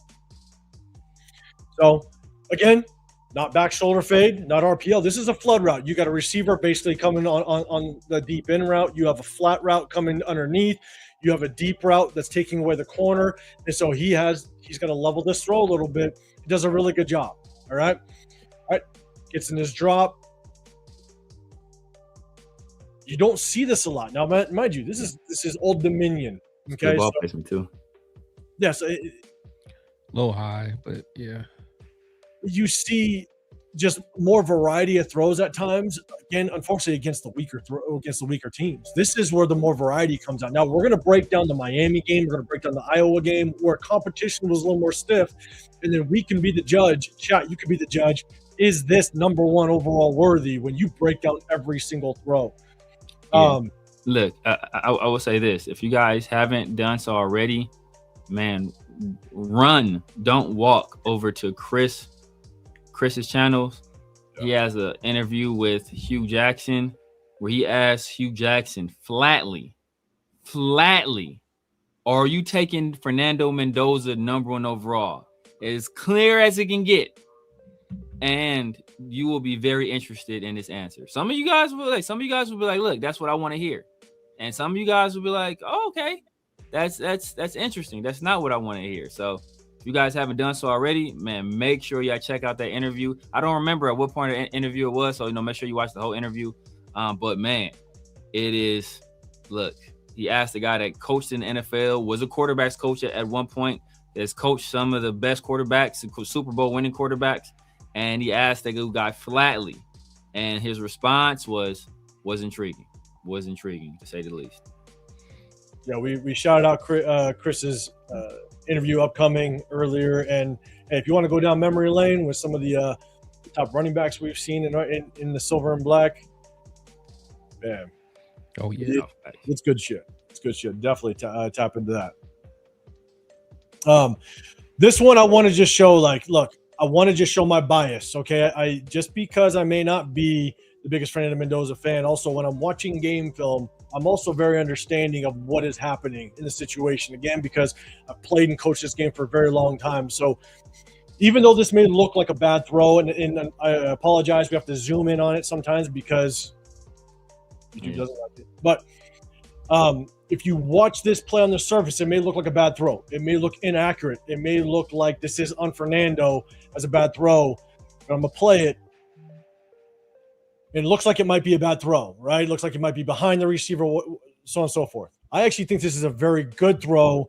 And it's at the bottom of the screen. So I apologize. Again, I got to zoom in. That's the only way I can get it. This is when you talk about throwing players open, when you throw your receiver open, this is a very good example of it. And you have a defender on the outside. I apologize, you can't see it. You have a defender on the outside down here at the bottom of the screen, but you have a defender on the inside, a defender up top. Fernando does a very good job of putting this ball where this tight end should settle up. But what this tight end does is he continues to the sideline, which drives him into this defender that's down below. Yeah. And so I actually think this is a very good job of Fernando Mendoza actually throwing his open, which it's unfortunate. You don't see a lot of it. But for some people, you could be like, man, this is just a bad throw, and I'm going to go back and just play from the beginning. You might think, oh, it's a bad throw. No, I think Fernando does a very good job. He put it where it's supposed to be. Oh, man. Yeah. Yeah. The telecast did him dirty. the telecast did him filthy. I didn't have to say nothing.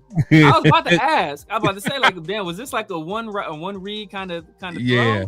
Or, was this like his only true option or that? But nah, the telecast told the story right here. Like, hit you with the McDonald's French fry across the screen. Oh, man. So, again, it's like, even though you might see that and go, man, that's a bad throw. No, I think actually that was a really good throw by Fernando. It just shows that he was able to throw him open, but the tight end just did not adjust well to it and didn't see it like Fernando did. But I definitely put that in Fernando's side of being a really good throw. On this one, again, just an example of him working the middle of the field. I think this is like a little bit of a seam in the end zone. It's a good throw. Yeah, good throw. Just like I said with Ty Simpson, working tight quarters down in the red zone, it's a good throw. I got to preface it, though. When he works the middle of the field, especially in those situations, there's not a lot of it, but the accuracy is very, very up and down, and that's concerning. Here's another good throw. I think this is against Indiana State. This is him going through his progression. I'm telling you, if I saw more of this over and over and over on the game film like I did Ty Simpson, this is a whole nother conversation. I like that. Yeah, I really like that play. Watch him go through his progression. Starts left, goes back right, dig route in the hole, bang. That's a ball. That's an NFL ball right there all day. Yeah, all day. One thing I would criticize him a little bit is that they tell you not to like when you're climbing the pocket, like not to click your heels. If you notice, Ty Simpson's his base is always the same. He gets a little heel clicky there, but still good job of staying on his toes, staying in a ready position to deliver the football, and that's a really, really good throw. 100%, man. TK becoming a member of, I don't know whose channel this is. Whose channel is it? Yeah, appreciate it. Man. Hey, look. Enjoy it. Follow TK's lead, y'all. Y'all do not want to wait for this. Y'all do not want to miss it. Y'all want to go over there, head over there now. And man, he talks about our boy Ted Hurst. Oh yeah. Look, man. What he said about Ted Hurst. Yeah. Some of the players. I'm locked in. Ted Hurst I'm already locked in. Yeah. Some of the comps, Hall of Fame players, he comped them to. Like, bro, look, y'all get the membership. Watch the interview. Y'all ain't gonna be disappointed. Hey, Severe, and I know we talking about Mendoza and all that, but I didn't realize your boy Steve Smith is the one that gave him that comp. That ain't just you saying that. Yeah. That was he was. Matter of fact, Pharaoh told me about it, and I was like, "What?" Yeah. I was like, "Okay." Yeah. Oh, sorry. What was the comp? Larry Fitzgerald. Oh, that's right. My bad. Yeah. With more speed. Yeah.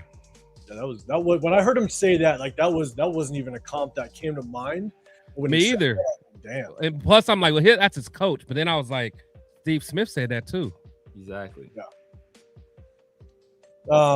I see some of the chat. All right, Jason. Yeah, you're saying that's why I somewhat agree. There's not a whole lot of preferred those, but it's just not quantity. I agree. Yeah. But there's also I'll show you times where he progressed. But see, Jason, that's where we get into the starts versus more starts versus less starts, because I know you talk about the quality. You want to look at the quality more than the quantity, and if you've seen him do it on film, then you trust that he'll be able to do it or translate to the next level.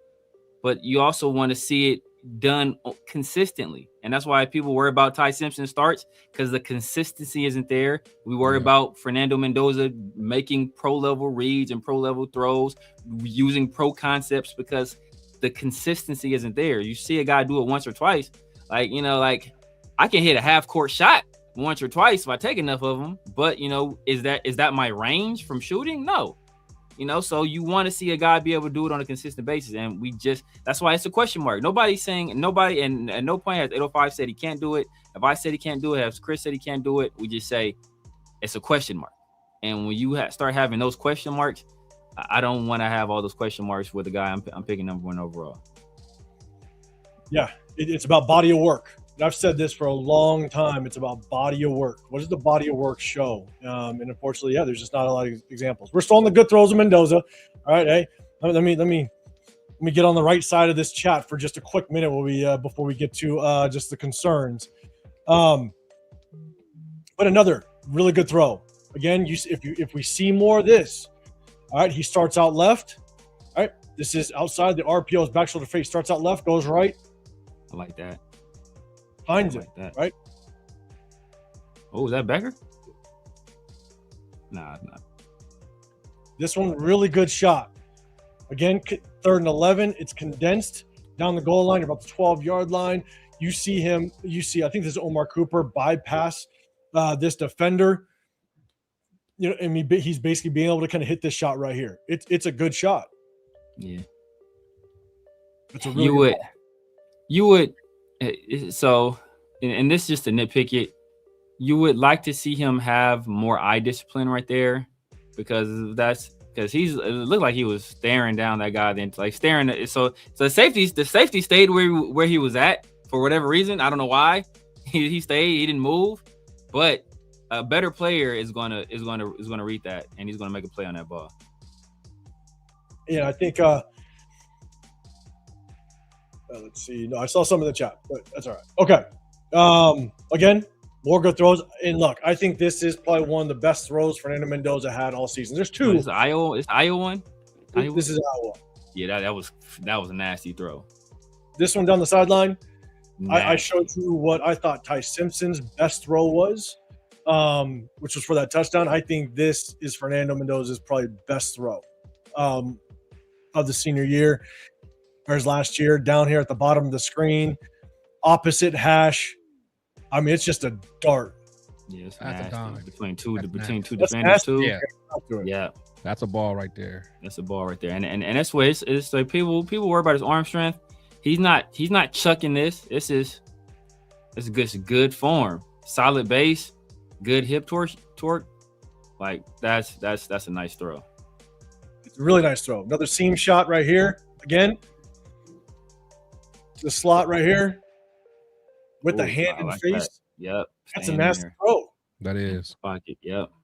With pressure in his face. Yeah, he took a hit too. Exactly. And that's similar to what I said about Ty, is that some guys would try to avoid it and reset.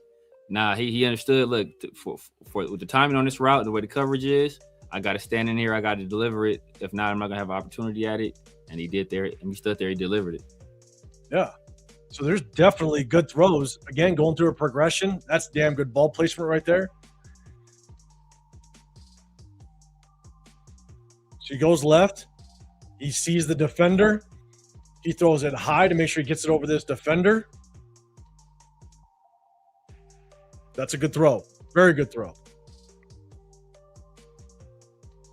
Michigan State, again, I think one of his better games, going through a progression, gets to his backside, bang.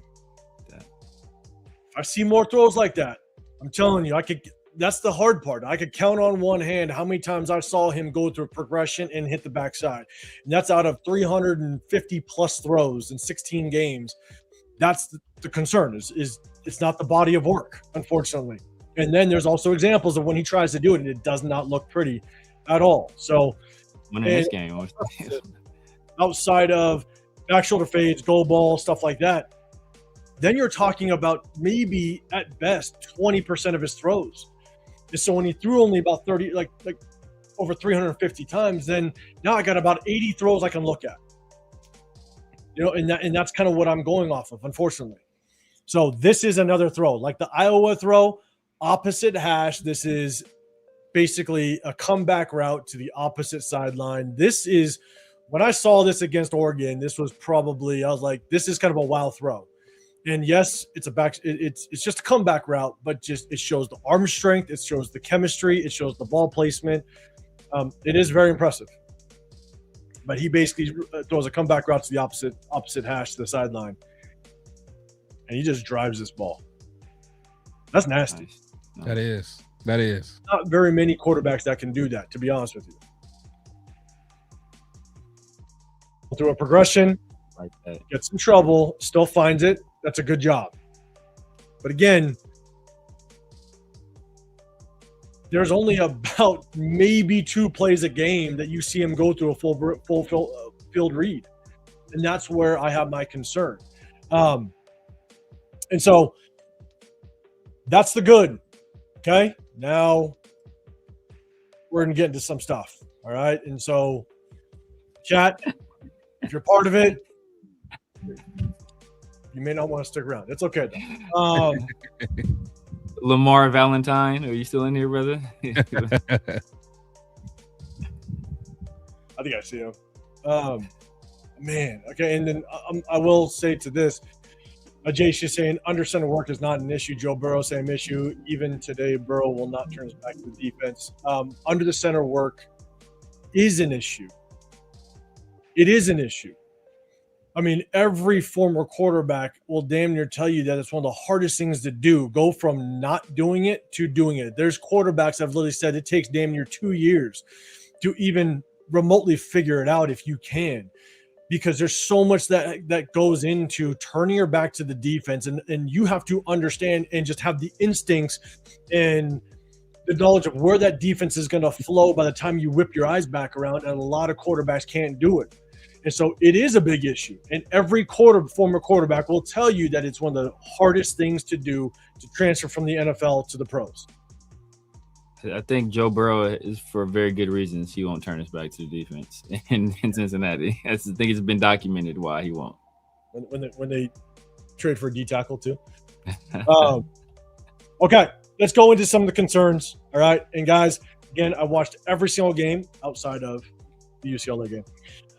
We're going to talk about the one read. I watched that game. He didn't miss anything. He just ran the ball over the field, basically. And John, it's not hate. It's not hate. It's literally an evaluation. I hope everybody can understand that. And if you think it's just automatically coined as hate, then you just aren't understanding what we're doing. So this is an evaluation. And if you don't like the evaluation, then most people, yes, they just turn it into hate. It's unfortunate. So look, one read system. This is basically what he does. And a lot of times it makes it even more easier because I'm going to show you a concept that they ran, and I'm not showing every play, but I'm showing a body of work of what I constantly saw day in and day out. Is it's a one read and a crosser coming to the same same side. Yep. It's one read crosser coming, but then at the same time, maybe a running back is coming out of the backfield. I'm going to show you examples. And so you got one read. He's going to look left, and I'll pause it. Here comes the crosser right here. He's looking left. If it's not there, you got the slot receiver. I'll go back just a little bit. You got the slot receiver that is either going to, if the crosser looks open, if it's man, he's going to basically pick him. If it's zone, he's going to continue to run him because they know this outside is going to be clear. So he's going to look left. Here comes the crosser. This is how easy of a concept he ran so much outside the RPO back shoulder fades. All right. Look, he looks left. Here comes the crosser. One read. He looks left. Here comes the crosser. Not sure why he didn't even take this. That's kind of wide open. But he looks for the crosser. And that's the other problem that I have with him is that he gets off of his read so quickly. And I'm going to show you examples of it. He gets off of his first read so quickly. He doesn't even let the route develop. Why he doesn't hit here? Because this is a damn good runoff pick. Hit him here. He's walking in the end zone, but he gets down to his check down so quickly. This ends up being a sack. I think he sees the ref in the way or what have you. I'll go back to it. Again, one read. Let me go. Hit the wrong button. Will be the next play. This is the same game. One read to check down. Watch. Read left, goes to his check down crosser. It's all over the game film. Now it's a sack. All right. On this one, he goes left. One read is an example of if the one read's not there, I'm taking off and running. But there's other options, right? So here's the one read that goes down here to the left. Here's your read. All right. You're trying to pick everything right here. There's your read. Right. But then here's your option up top based on the defense. The option up top, you freeze the safety. He should get off of this, and you're instantly going backside to the short dig. If you hit that, bang, that's a touchdown. But he goes one read, and now he wants to take off and run. I'll go back just a little bit to the beginning of it. Watch, one read, not there, I'm running. And it's a habit of his that he's going to have to get out of because he shows it all the time. Dangerous throw right there, too. It was. Yeah. Houston, big dog. Appreciate you with the super chat. Appreciate you, man. Again, look at where his eyes are. If you guys can see it, again, sorry, we have to be in this view, but eyes are looking left. Well, here comes that crosser. One read to crosser all day long. One read to crosser. And it was a bad throw, too. Yeah, I was about to say, yeah. 3rd and 4. Now, remember, I can only review 20% of his throws because everything else is back shoulder fades, RPOs, and I'm not showing those. We all know he's good at it. You know, a lot of go balls. All right, but 3rd and 4. All right. Here's his first read, right? Coming through. Here's your crosser coming.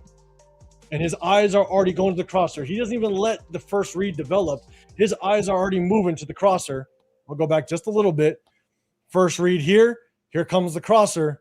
Watch his eyes. He goes left, gets off, bang. I'm looking for my crosser. Not there. I'm running. The ref got in the way.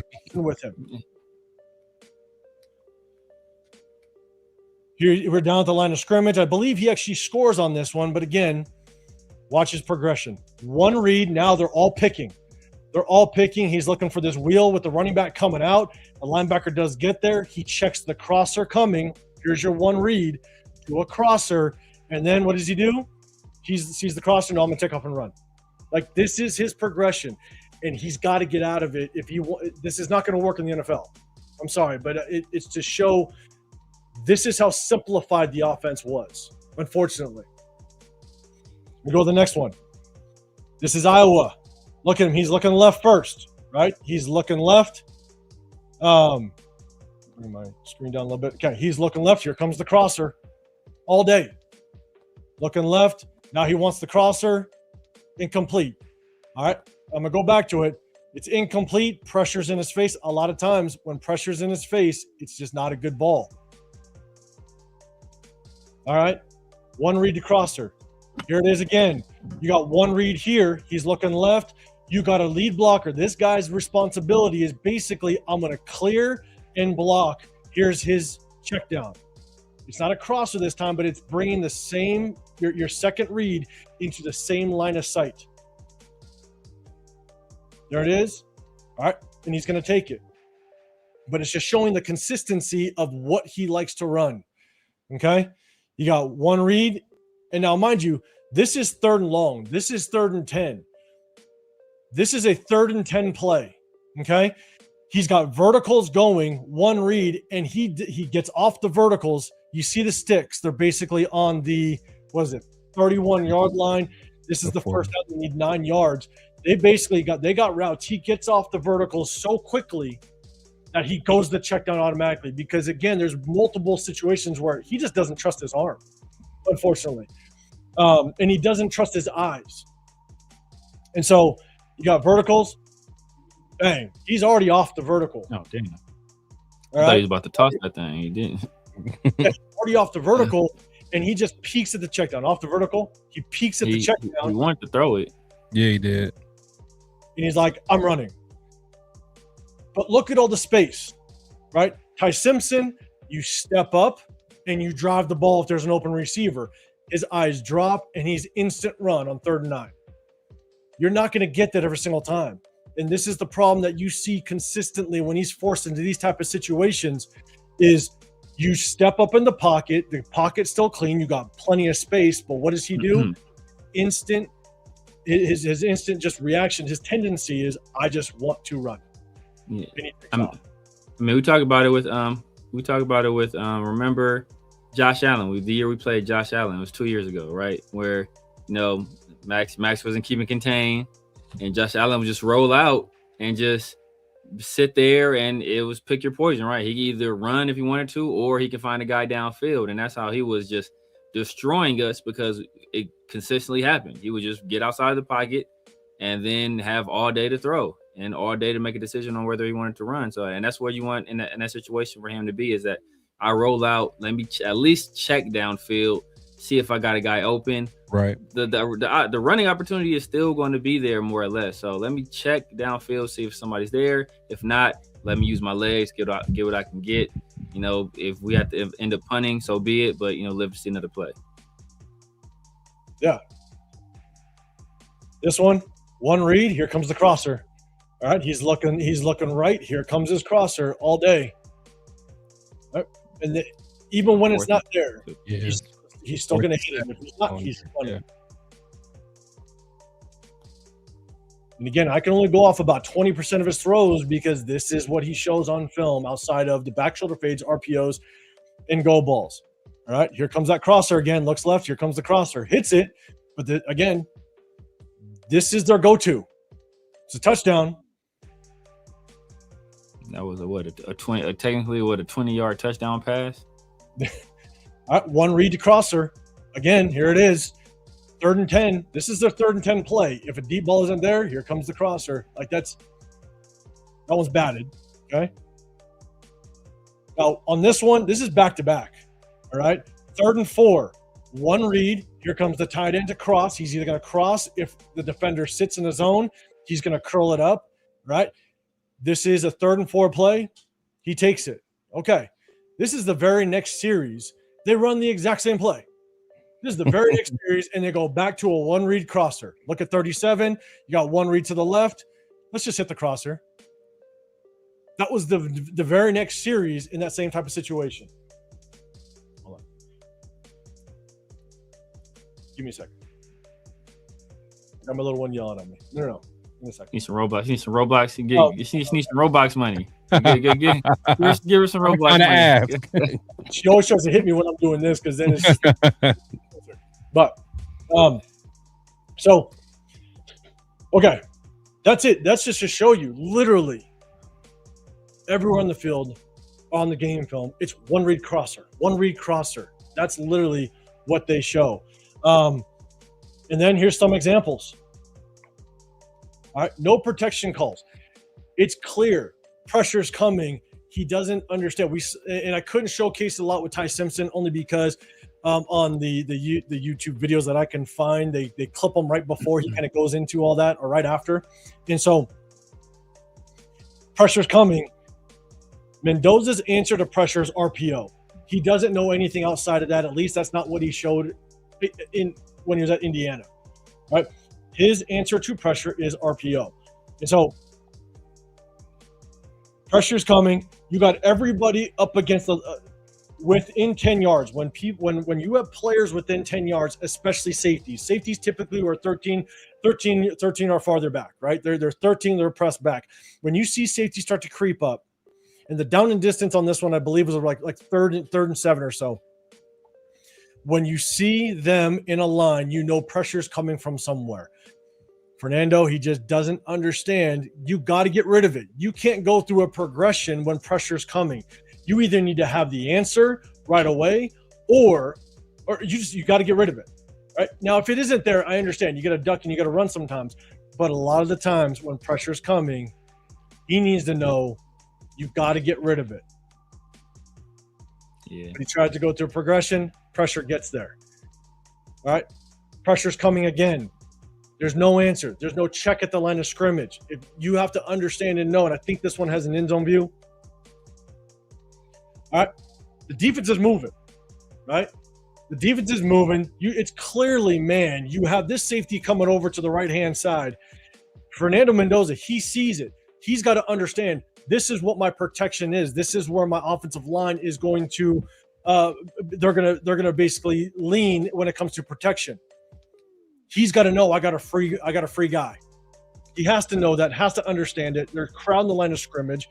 But what ends up happening, right, they get man. We got everything covered. He knows this is the free guy. You need to release this football. And he had a guy too. Yeah. This guy right here. Get rid of that. You have to get rid of it. And not like we ain't seen him standing there and deliver a throw. Yeah, so it's like, yeah.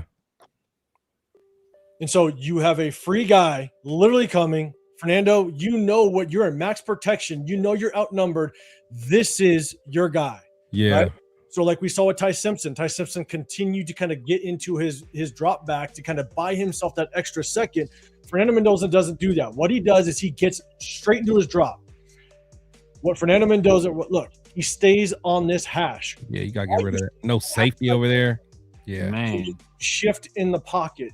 You need to even the pressure out. You need to shift away to buy yourself an extra second, and there's your man right here. He's got leverage. Throw it up.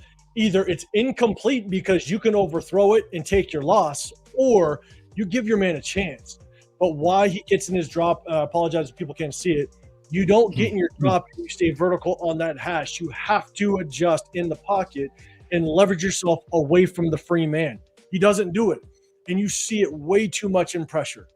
So that creates the question mark. Do you know how to navigate the pocket in pressure? I don't know.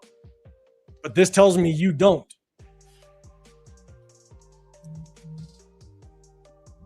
So again, it's a question mark concern. Go back to that play one more time. Go back to that play one more time. You keep it in end zone view.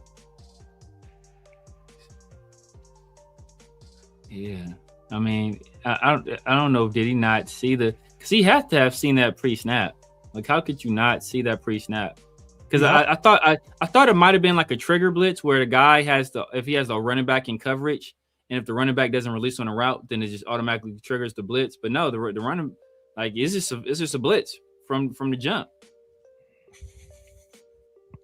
Most time we'll all remember, promise. What up, Steve Gabe?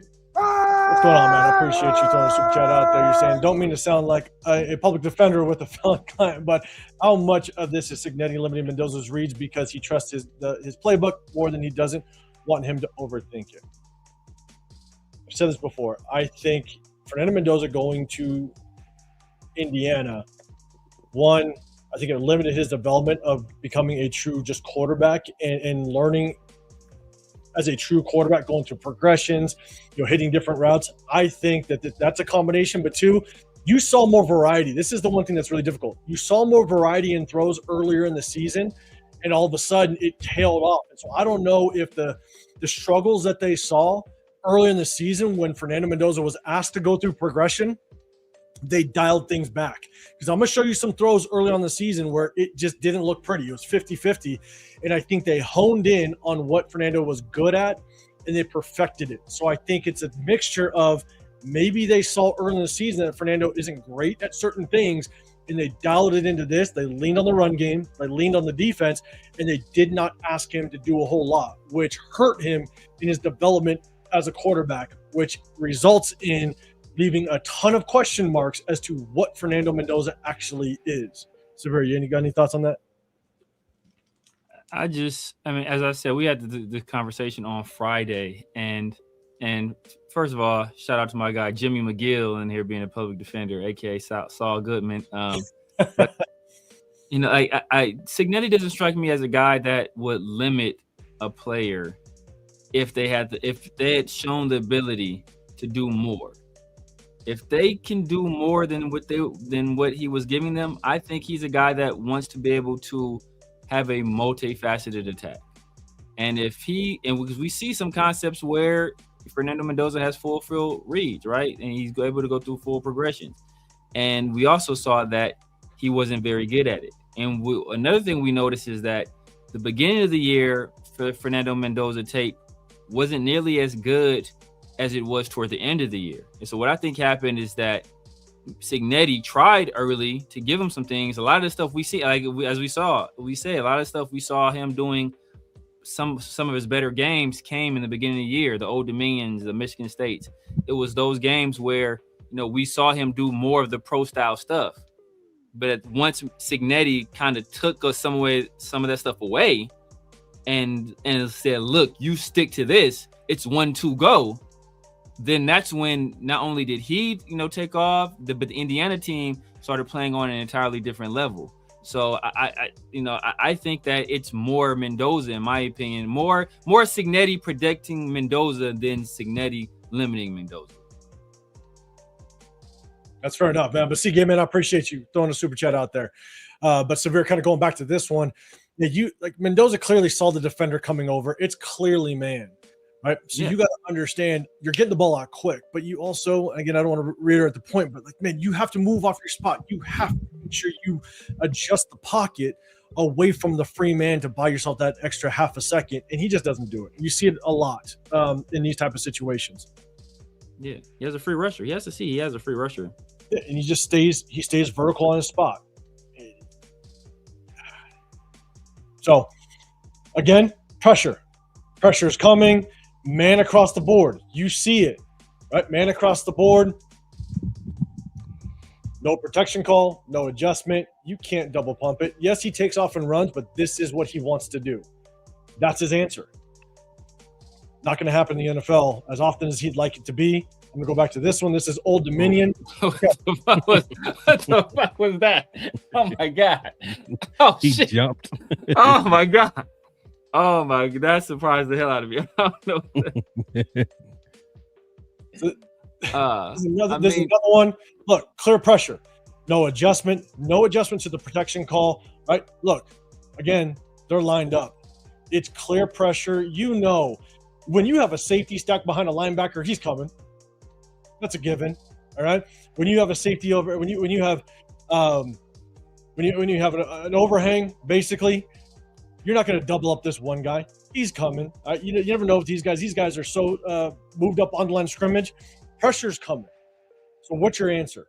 Right. You also have to make sure that you can use motion. Help yourself with the protection. He never does it. Never did I see him walk up to the line of scrimmage and adjust protection based on pressure that he saw. In the pros, you're going to have to do it day in and day out. So it presents the question, does he understand defenses and how to adjust protection based on what he sees? And here comes pressure. It's just no answer to it, unfortunately. Here comes pressure. I'm not mad at the decision there. Like, if you don't have anything there, get rid of the ball. It just looked funny as hell. Like, look.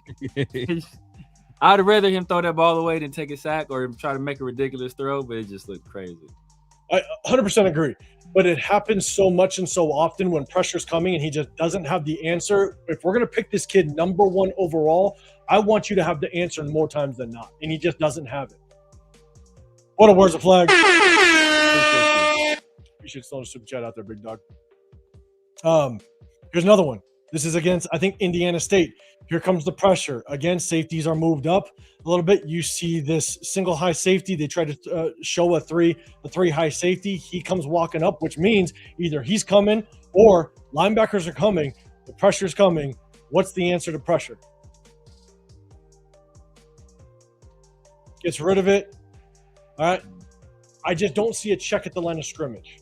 Okay. It's not that the throw is necessarily bad. All right. There's pressure in his face. I just want to see an answer to pressure as it relates to him coming up and checking protection at the line of scrimmage. Again, never does it. Where's the flag? Doing it again? Appreciate it, man. Appreciate it. Appreciate it. Appreciate it. Appreciate it. Appreciate it. We got more. All right. Again, here comes pressure. All right, off the edge. No check at the line of scrimmage. You have a double team between the center and guard here. So, Fernando Mendoza, why aren't you at least adjusting the protection to pick up this man? But if not, it's 3rd and 12. You got to get the ball out quick. And it's incomplete. All right. Under pressure, he's 50-50 accuracy-wise.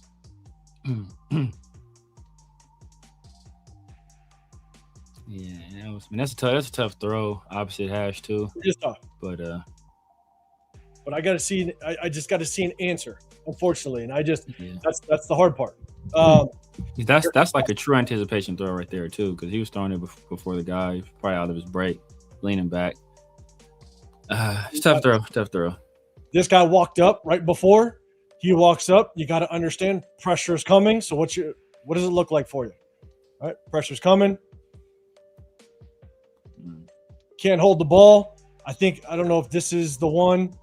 I like, man. Is that a safety right there? Or is that a? I like that safety. I think. I like that because that looks like that's where you want to go with the ball. That's how you get your hands on somebody. Disrupt that timing. Okay, this is the Iowa. We're gonna go over the Iowa game in a couple of the games, but this is the Iowa game that's kind of towards the tail end. They're bringing pressure. Right? They're bringing pressure. Fernando Mendoza, you got to have the answer to it. The answer isn't hang on to the football, right? Pressure comes. You can't pump under pressure. You watch him pump that thing, and then he wants to try to reload and get it out under pressure. You can't have that, or you need to step up, readjust the blocking assignment, which again, he never really does. I know he looks here, but he lets the pressure get to him. And then after this one, see, that's the situation where you want to throw with some anticipation. Right. It should already be out. This is the very next play after a timeout, after the incomplete. This is the very next play. Iowa West crowds the line of scrimmage, and then he has the answer. And it's this quick slant for a touchdown. As much as it's good, quick slant, he defeated the blitz, right? Yeah. I want the answer the first time. Not the second time around. Sometimes you're not going to get the second chance. And so that's the problem that I have is he never has the answer the first time around. I'm going to show something in the Penn State game. And so, again, under pressure, we showed just, one, the lack of being able to adjust blocking assignments. Never really did it at all, and just doesn't have the wherewithal to be able to navigate the pocket when pressure is there. A lot of times. Again, not every time, but a lot of times. We're going to show a little bit about his rollouts. All right, we saw with Fernando Mendoza. Now, mind you guys, if you guys are just tapping in, we showed what we like about Fernando Mendoza. Now we're talking about the concerns. We showed what we liked about Ty Simpson in the very beginning. Prior to that, we showed the concerns of Ty Simpson. The problem with Fernando Mendoza is I just don't think we saw with Ty Simpson, right, when he rolls out, defensive pressure is coming from his outside. He's able to basically bypass the pressure, step up and drive the ball downfield. Fernando Mendoza rarely ever did it. He continues on with his role, but he also doesn't understand how to settle his feet and make a better throw. When he has time, when he has a clean pocket, or when he's far enough away from defenders, he doesn't settle his feet to make the throw, which again means his accuracy is 50-50. Is it coachable? Yes. But how many times do I got to say you can coach something up or he can learn it when taking somebody number one overall? What up, Jeff? Out there as well. Newsflash: Mendoza, Shrine Builders. What receivers is he going to throw to make the play you saw in at Indiana? You're talking about, man. He has Randy Moss and Tyreek Hill, and Puka Nacua. He has Randy Moss, Tyreek Hill, and Puka Nacua on the same team. Come on, Jeff. You know this, man. Oh man, we're gonna have to build it. Tucker's mom. Hopefully, I see you in Bakersfield. But man, Jeff, appreciate you throwing the super out there. So this is just an example of him rolling out. At times, it's tough because he just doesn't have the understanding of how to work outside of the pocket when he wants to make the throw. Have time, settle your feet, drive the football. And so it's him rolling out. Again, it's a good throw, and I'll I'll show good things, okay? But this is just an example of this is how he makes the throw, okay? Even though this is a very good throw, this is why it's 50-50. Look at the way he makes the throw. You can settle your feet and drive the football downfield. You have plenty of time to do it, right? This is a good throw. Okay, but I'm going to show you examples of why it hurts him a lot of times as well, all right? This is him on the move. Like that. This is a very good job. This is the only time I saw him bypass the defender on his outside to step up and drive the ball. It's the only time, to be dead on it. I've watched every single throw, except for UCLA. Every single throw. This is the first time he actually bypassed the defender, stepped up, but a lot of times when he's moved off his spot, it's 50-50 accuracy. Okay, step up, drive the ball. He gets hit on this one. Okay, so yeah, I don't like that one. This is why I showed this view. He gets hit on this one. Okay, but the extra hitch up that he takes, you got to get this rid ball of it. out quick. When put it with Ty Simpson. Ty Simpson hitches and throws. The extra hitch that Fernando Mendoza has allows that defender to get that hand there. That hitch right there. Yeah, that was almost like a chuck and duck. I mean, it was a big windup, and I gave him props earlier for delivering a throw deep down the field, across his body, on a line with very minimal like windup. That one is a humongous windup. It is. Let me go back if I can. I want to show it because I just don't. Why go there anyway? Why go there? Yeah, I just don't think his mechanics are very good at all when he gets outside the pocket. And I think, again, that results into 50-50 accuracy when he's moved off his spot or when he's outside the pocket. So, again, I'll show it one more time. This hitch here, you got to get rid of it. That extra hitch right there allows the defender to kind of get that hand on him. Yeah. Again, on the move, inaccurate. It still should have been but yeah. Good pocket. Just settle your feet. Just settle your feet. Instead, he continues on the move, and then here we go. It's inaccurate. Sometimes it's accurate. Sometimes it's not. I want everybody to kind of be clear because I know a lot of people push back. When I say 50-50, 50-50 means half of it is really good throws. But then the other half, not very good at all. But there's little things that he can adjust with his mechanics that can improve it. And I hope, again, it's just another question mark kind of going into it. Yeah. This is Whiteout got to help on that last one, though. And look, I don't know if this is just what he's being told to do. And I see some people saying it was a drop. It was a drop. Look, people tout him on his just pinpoint accuracy. All right. Put on his chest. He had to lean. Okay. We can argue whether or not it was completely accurate or not. Maybe it was a drop. All right. But if he settled, it's about his mechanics. If his mechanics were better and he settled his feet to make this throw, instead of having to force himself to throw on the move, he probably would have put it right on his chest, and now he's still running. But he had to lean forward. Again, we can argue whether it's inaccurate or not. I'm talking about the mechanics.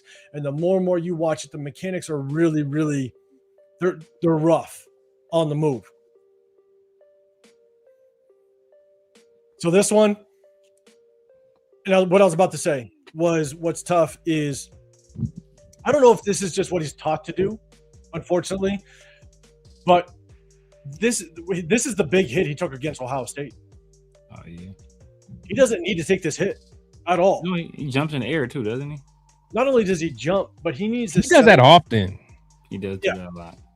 He completes his pass, okay, but because he has this tendency to continue to just roll, he just continues to roll, and he throws completely off balance.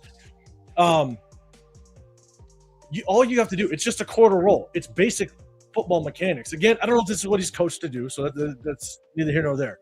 But settle your feet. You know this guy's get rid of it now. Yeah, get rid of it. Yeah. You got the end zone view. He completes it. Don't get me wrong. All right, it's good completion, but we're gonna go to the end zone view. You see him open, just settle your feet, make the throw. But because he has this tendency to always want to continue off balance with this throw, there are plenty of throws where they're very inaccurate. And I showed a couple when we did the whole one read to check down. So he's just got to clean up his mechanics. But he doesn't need to take that hit at all. But look, be like, oh, it was a cheap shot. Yeah, there's a strong possibility that he didn't see that guy at all, and that is actually more concerning. Yeah, that's worse. Yeah, I see it like right or not. You're saying all this is coachable. I don't disagree, but there's so much on the film that you can say, well, he could be coached to do it. He could learn it. You could teach him.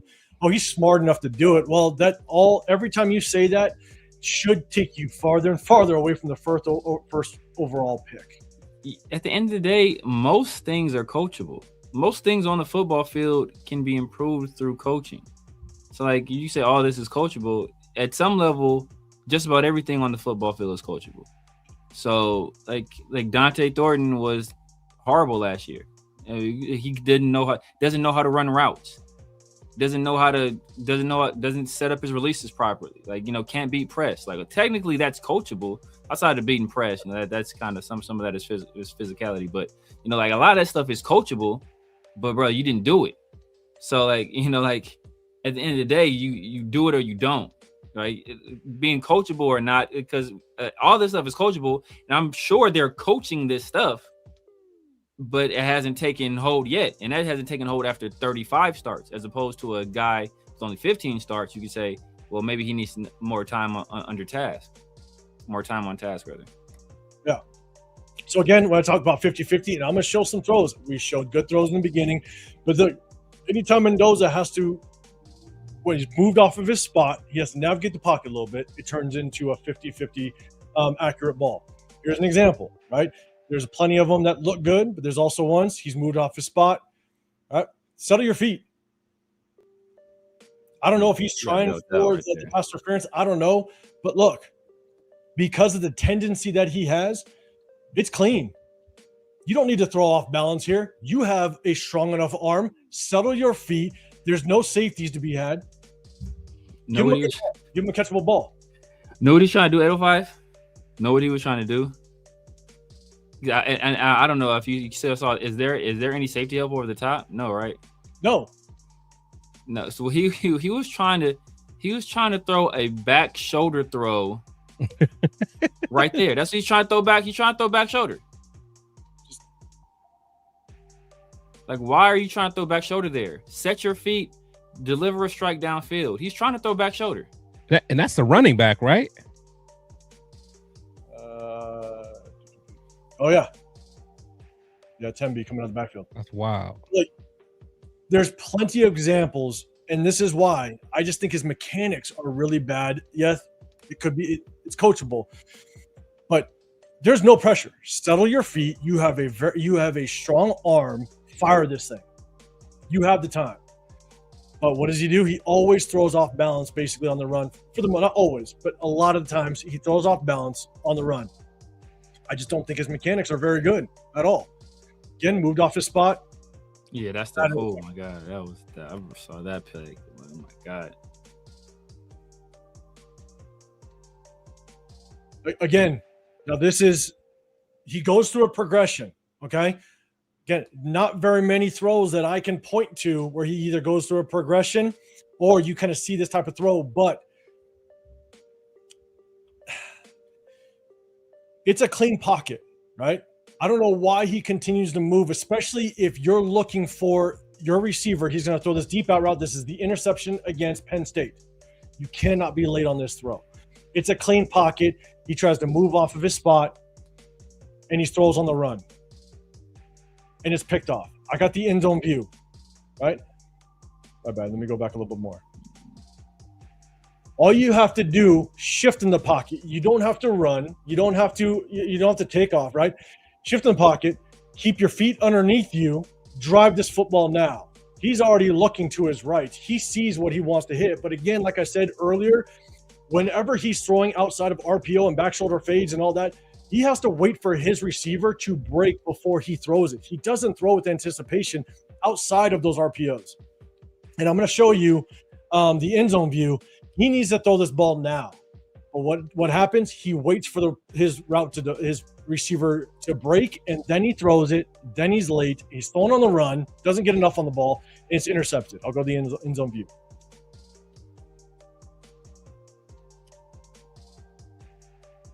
So all he has to do, shift in the pocket. If you feel some pressure, that's fine. Just shift in the pocket, stack your tackle. That's right. I believe this is tackle. Stack your tackle, because by him shifting, all he's trying to do is increase his view to the sideline. That's it, right?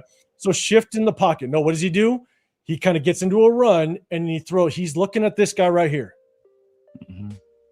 Just shift in the pocket, settle your feet. Yeah. Look, the safety already running. Yep. Safety already running. And that's what he didn't. And that's what didn't happen on that other throw against, what was that, Old Demille, whoever that was, when he's staring the guy down and the safety never moved. Like this time, he knew where to go. Like, all right, bro. Yeah. So, in my opinion, like he doesn't have the best pocket presence. He doesn't have the best mechanics, not just in the pocket, but even when he has to get on the move. Look, just shift your body. You don't have to run. You get too nitpicky. He even drops his eyes. But shift, the ball should be out now. Right. But now, no, he's always in this, I want to run, because if it's not there, I'm taking off. Wait, did he jump again? To make the throw? Yeah, maybe I saw it wrong. I think that's just a thing he does. He did. Why are you jumping? So let me ask you this, 805. Is there a possibility that he didn't think he had the angle with number 5 sitting there, so that's why he waited? See what number 5 is at? Down, come to over to the right, up, right there. That guy. Could that be a possibility? But he's kind of flat though. He is kind of flat, but maybe he's thinking. I see what you're saying. Because this is basically a flood concept. Flood concept, yeah. You got the deep route, which he's trying to hit the deep route. Then you got the mid, and you got the flat route with the running back here. And did he end up running a corner? Yeah, you gotta get rid of that. Yeah, a now deep out, I think. Oh, is it a deep? I think it's a deep out route. Is it? Okay, I thought it was a corner. Because of the fact that he has to wait for routes to develop, and you see it a lot on film. He's late, but he's late because of his mechanics and his lack of just understanding how to maneuver in the pocket properly, especially on a route like that. Like that's a clear flood route. It'd be different if it's like all of a sudden receivers are improvising, right? He's rolling out, receivers are improvising, and then you're kind of late, right? No, this is a designed flood route that he knows that's my top route. Yeah. So I can see why he didn't throw it though. If that's a true out, but still, I mean, yeah. Because I think either way, it's late. He's throwing off now, and you're going to get yourself in big trouble in the league. That up. Yeah, I mean, it looked like early in the play, he had the check down available too. Yeah, one of the few times he didn't take it, ironically. So, a couple more here. You see a lot of opportunity. Again, there's only about 20% of these plays that I can actually look at to go, okay, you're going through reads. These are just normal drop back plays, not your one read to check down, right? And so I'm trying to understand, why are you not reading defenses when the answer is right in front of you? And again, when I talk about 20%, he only averaged 23 passes a game. That means I maybe only have 5 to 7 passes per game that I can evaluate as it relates to just drop back passes that you're going to do in the NFL. And so you got this concept right here. Look, he's settled. Why aren't you hitting it? It's there. Clear as day, right in your vision. I'm not sure why you're not hitting it. There's a lot of question marks I just have when the routes are right in front of you and you're just not hitting it. Now you get yourself in trouble. And what's your automatic go-to? I'm going to run. Yeah. You're going to the boundary side, quick curl, the corner dropped, the flat defender extended. There's your hole. Bang. The amount of times you're going to see this on film where the answer's right in front of you and you just want to take off and run. I don't even think he looked at it. I think he was locked in on who was out on the outside. Was that Omar Cooper on the outside? Looked like he was locked in on Omar Cooper. And by the time he got over to that read, it was too late. But the problem is as soon as that corner drops, you get off that route. Exactly. So this is an example of when you see him go through progression, he gets off of his first look so quickly, but it's there. Now he takes off and runs on this one, and this is my fear, is that this is what's going to happen. So he's going to look right and watch the routes develop on the right-hand side. what by the time the route actually develops, it's a quick curl route by Becker, right? Watch, bang, there it is. He looks left first. I'm sorry, he looks right first. My bad, dang it. There it is. Look, he opens to the right. That's where he wants to go. Okay, instantly, when that route develops, bang, he's already left. He's already off of it. Yeah, so he doesn't let it develop, and it's wide open. You hit him on his outside shoulder, bang. You just got a first down because I believe this was like a 2nd and 7 or something like that, right? But it's there, but he gets off of it so quickly. All right. If you want to test it, I'm not saying he should. You got an opening here. That's a little bit tight. You're on the boundary side, so I'm not trying to say he should have. But what's his instant reaction to it? Because he got off that first read so quickly. I'm going to run. Or you can step up on the pocket, right? Let me go back a little bit. Or you can step up in the pocket, influence the defender, and you still have the opportunity to pass the football. Yeah. But he is literally one read, and I want to take off and run all day. Yeah, that'd been right there. Yeah, if he acts like he's going to run and then stops, delivers that throw to Becker, that's a pretty big play. So again, the lack of hitting the middle of the field. He had opportunities. The lack of hitting the middle of the field, it's either not there, and this is the tough part. I don't have the all-22 a lot of times. Sometimes I get lucky where they show the end zone view, but on this one, you're going to watch the middle of the field develop. All right, a safety just dropped off the screen. Okay, so there is a safety that just dropped off the screen, but he's basically on the in between the hash and the numbers. All right. You have a runoff. Let me go back just a little bit. This is the concept. This is a pro-style concept that Fernando Mendoza has the opportunity to hit. Yeah, okay? You got an inside runoff right here. Oh, my bad. Dang it, I got to go back. Hold on. Okay, you got an inside runoff right here. You got a safety that's basically in between the 50 and the hash. You got this route that's going to run off this safety. All right, the safety that's on the near hash. You got a safety that's on top of the opposite hash. All right. Yeah, and there's your inside route. That guy fall or trip? Ooh, this guy? No, move up. Straight. The defender right in front of him. On the 2 on the 2025. 2 and the 25. On the number 2 on 2020 where it says 2025 over Discover. The Ohio State defender. Here? To the left. Move to the left more. Him. It looked like he got tripped up. Oh no, I mean I don't know beforehand. Oh, let me go back. Oh yeah, he did get tripped. Oh yeah, he fell. Yeah, like bro, that's instant. There's your dig route. It's there. On the 3rd and 4 too. Yeah.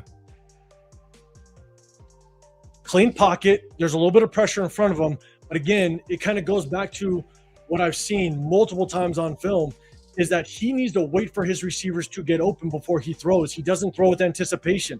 The ball should be out right now. The linebacker, this is Sonny Styles, I believe. Sonny Styles, he drops. It's a Tampa 2. He's gone. He's going with the vertical. That means the other 2 safeties are basically splitting the field, and they're taken to the sideline. This is open all day long. That's your dig route. But what happens? He can't pull the trigger, and he wants to run. All right. He improvises. This is a good. That was good. I like that. I like that. That's kind of what we wanted to see when he, on the other play with Becker. He kind of influenced the defenders, get it out of there. Sonny Styles running with the slot receiver is crazy. Improvising, getting out, and I'm not going to, knock him. That's a good play. But this is, I think, part of the reason why he's not making more of those NFL-style throws because I don't think he sees it. So you got who's 0? That's Sonny Styles, right? Sonny Styles, yeah. Yeah. Well, Tampa 2. Tampa 2. Spot receiver is wild. Safety split the sideline. So this safety that you showed early is over that hash. He's already pressed deep. You got him that's going to take the opposite safety deep. You got Sonny Styles dropping deep. This is how this play is drawn up in a Tampa 2.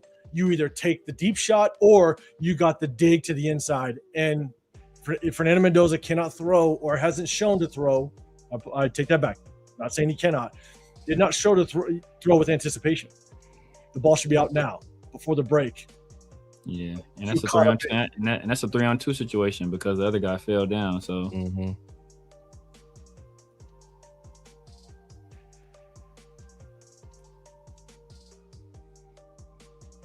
Okay, on this one, let me remember what this one is. Okay, so like before, okay, I'm gonna go the end zone view. Okay, sometimes he takes the easy route, yeah, but when he's on the run, it's tough. Yeah, I'm about to say, yeah, that's the one right there.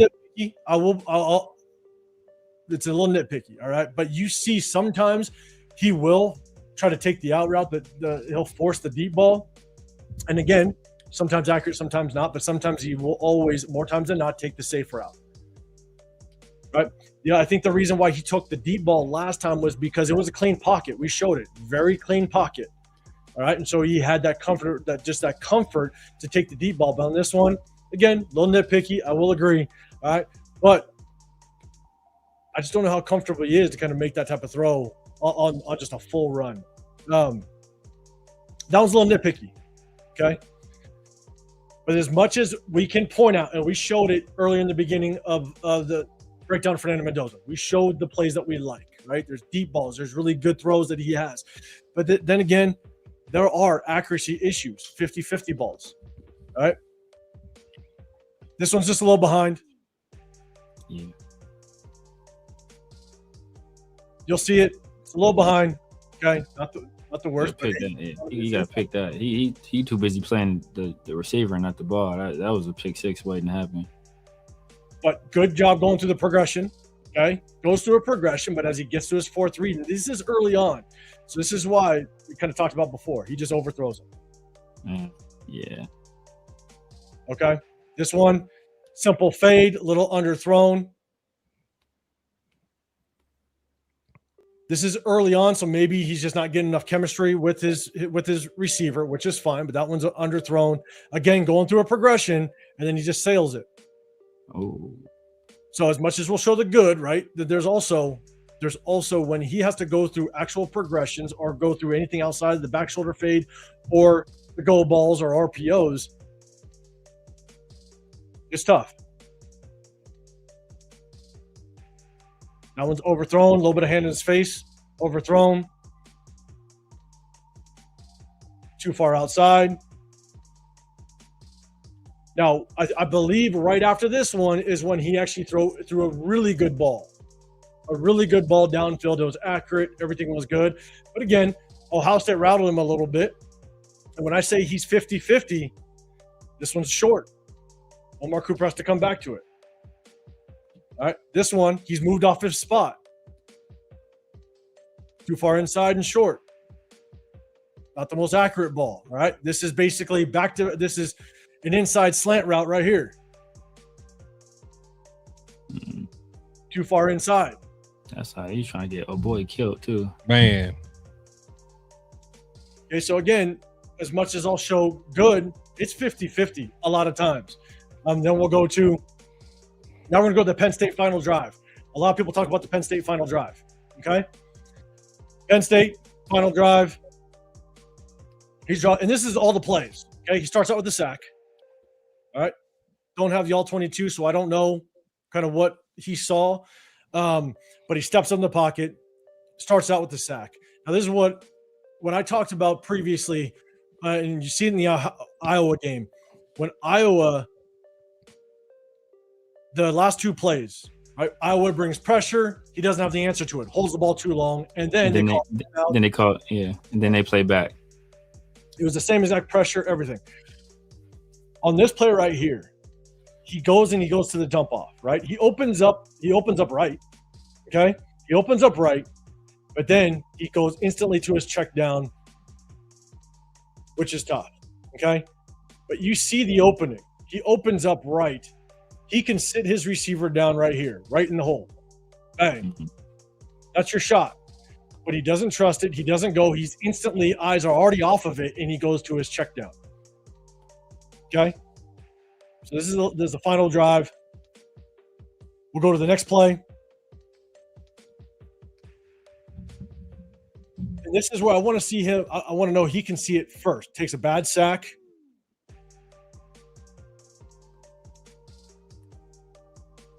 Second and 17. Here's the throw. Okay. After that sack, they go ahead and they take a timeout. Okay. Let me go back to the back sack. And this is where I think they take the timeout, and then they tell him, "Look, we're going summer formation. You got the same setup on defense. Now he takes the whole shot right into the seam." I like that. It's good. I would have loved to see him do it the first time. It's a great throw. Okay, it's a great throw, but I would like to see him do it the first time, given the fact that this is the final drive. But did the coach have to take the timeout and tell him this is the situation? Maybe. I'd love to see you do it the first time. All right, they're down the ball.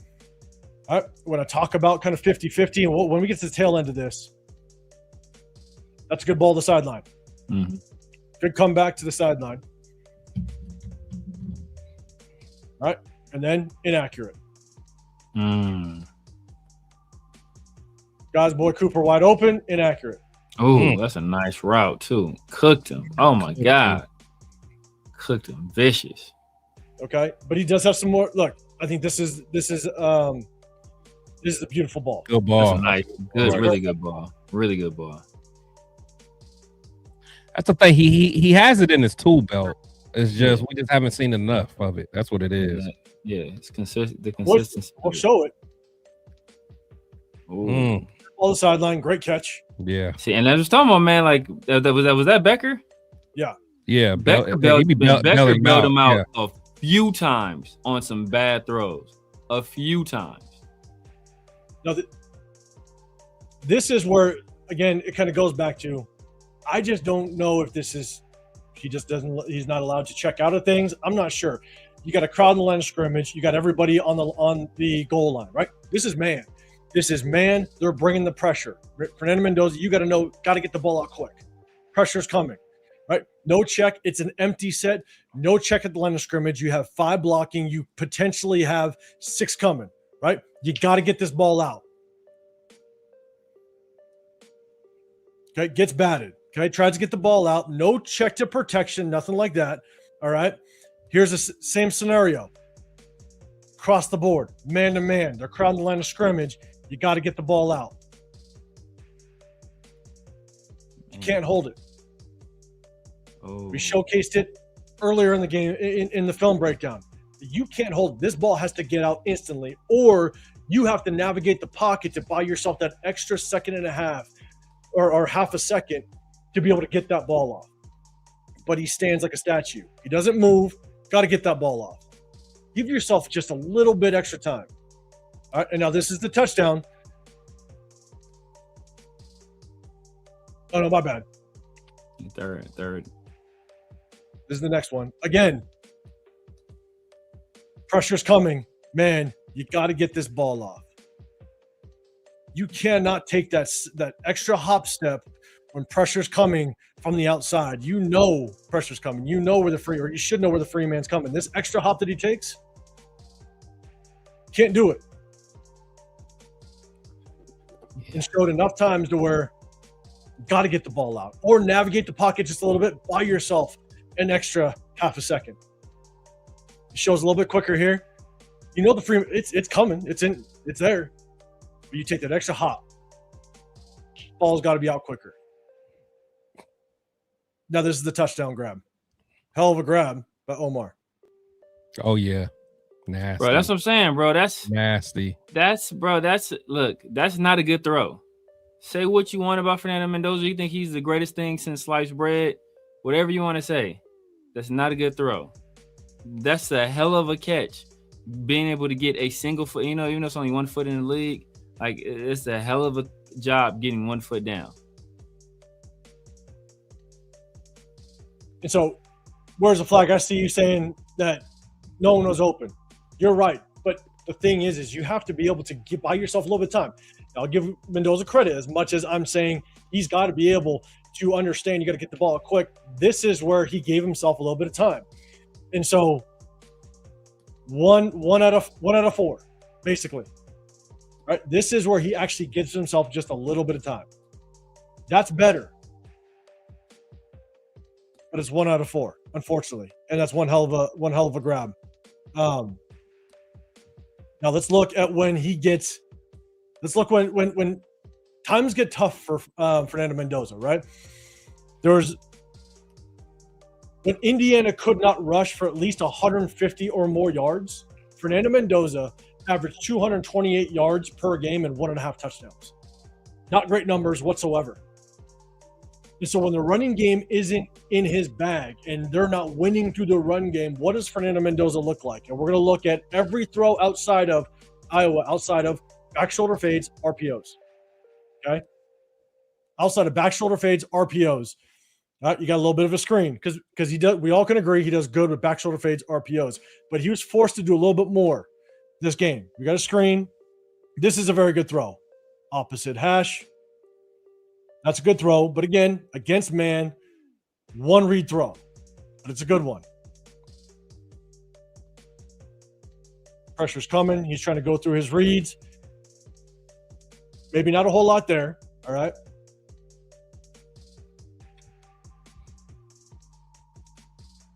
Pressure's coming. Not sure if there was anything open. Don't have the all-22. Screen. On 1st and 10.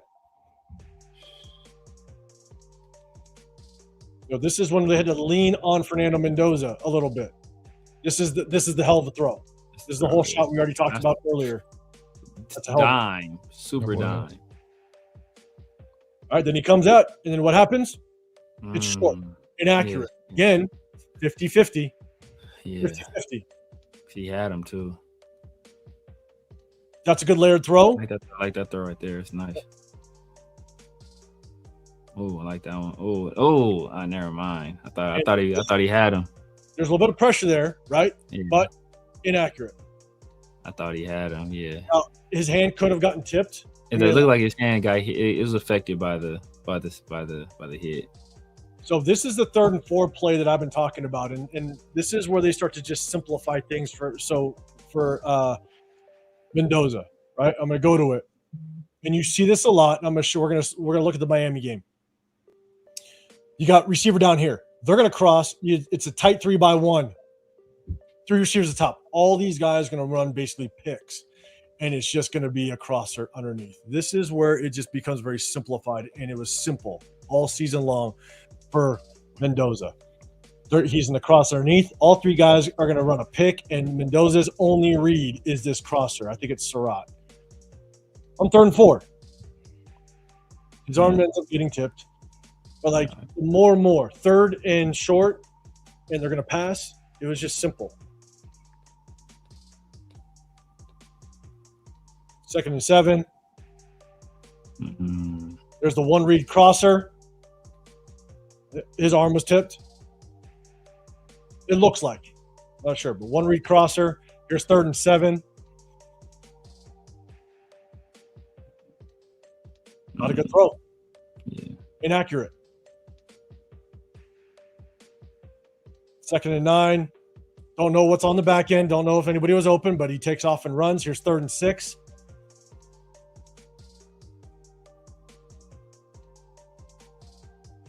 Takes off and runs. You kind of get this feeling now. It's like if he does that simple screen towards the tail end of this Iowa game, 3rd and 15, he just wants to start running. He takes off. Oh, 2nd and 4. That's a crazy hit. They hit him right on the hip. Take off and run. In the second half of this game, he just wants to start running for the most part. First read isn't open. Tries to go to the backside, not open. Now, I'm going to look at it. Do other quarterbacks leave their feet as much as he does when he throws the ball? It's concerning, man. Because he's going to get crushed in the NFL doing that. So, again, it's kind of going back to he leaves his first read so quickly. All right? Look at the top of the screen. He's looking at Surratt. Corner bails. Surratt's wide open. He's looking. Throw it. But I think I started to see towards the tail end of this game, he didn't trust his arm really at all, and he started to get into run mode. And all of a sudden, you're seeing run after run after run. And this is when running game wasn't as good, and a lot was maybe on his shoulders a little bit more. 2nd and 10. This is the good throw up the seam. That's nice. Yeah, nice. Pressure coming. I like that too. One read, looks for the dump off on the backside. Yeah. It's not there. Hey. And then bad throw. Yeah. So the argument of that I hear all the time, Mendoza's accuracy is amazing. And I keep making the argument it's 50-50. He has really good ones, but then he also has really bad ones. Good job, step up at the pocket and get out. It's a tough throw, but the boy just be jumping, just to be jumping. Just to be jumping. He be jumping. I don't know if he's trying to look sweet when he throw the ball or what it is, man. He just be like he's trying to make every throw like he's trying to get on a Sports Illustrated on every throw. Like, I mean, look, that's a tough throw. I get it. Number 1 overall. I want you to hit it. That's the bad pressure in his face. Tries to hit the middle of the field. Interception. Oh, my bad. Let me go forward a little bit. But this Iowa team isn't good because they don't have any 4 or 5 star recruits, guys. So it's not like they were playing like a top notch team or anything like that. That's what I was told. Only 4 or 5 star guys are any good. Oh, let me go back to this next one because I want to showcase. Look again. Jesus There's a Christ. good throw to the backside right here. Bang. But we know he's good. Oh my God, man. Yeah.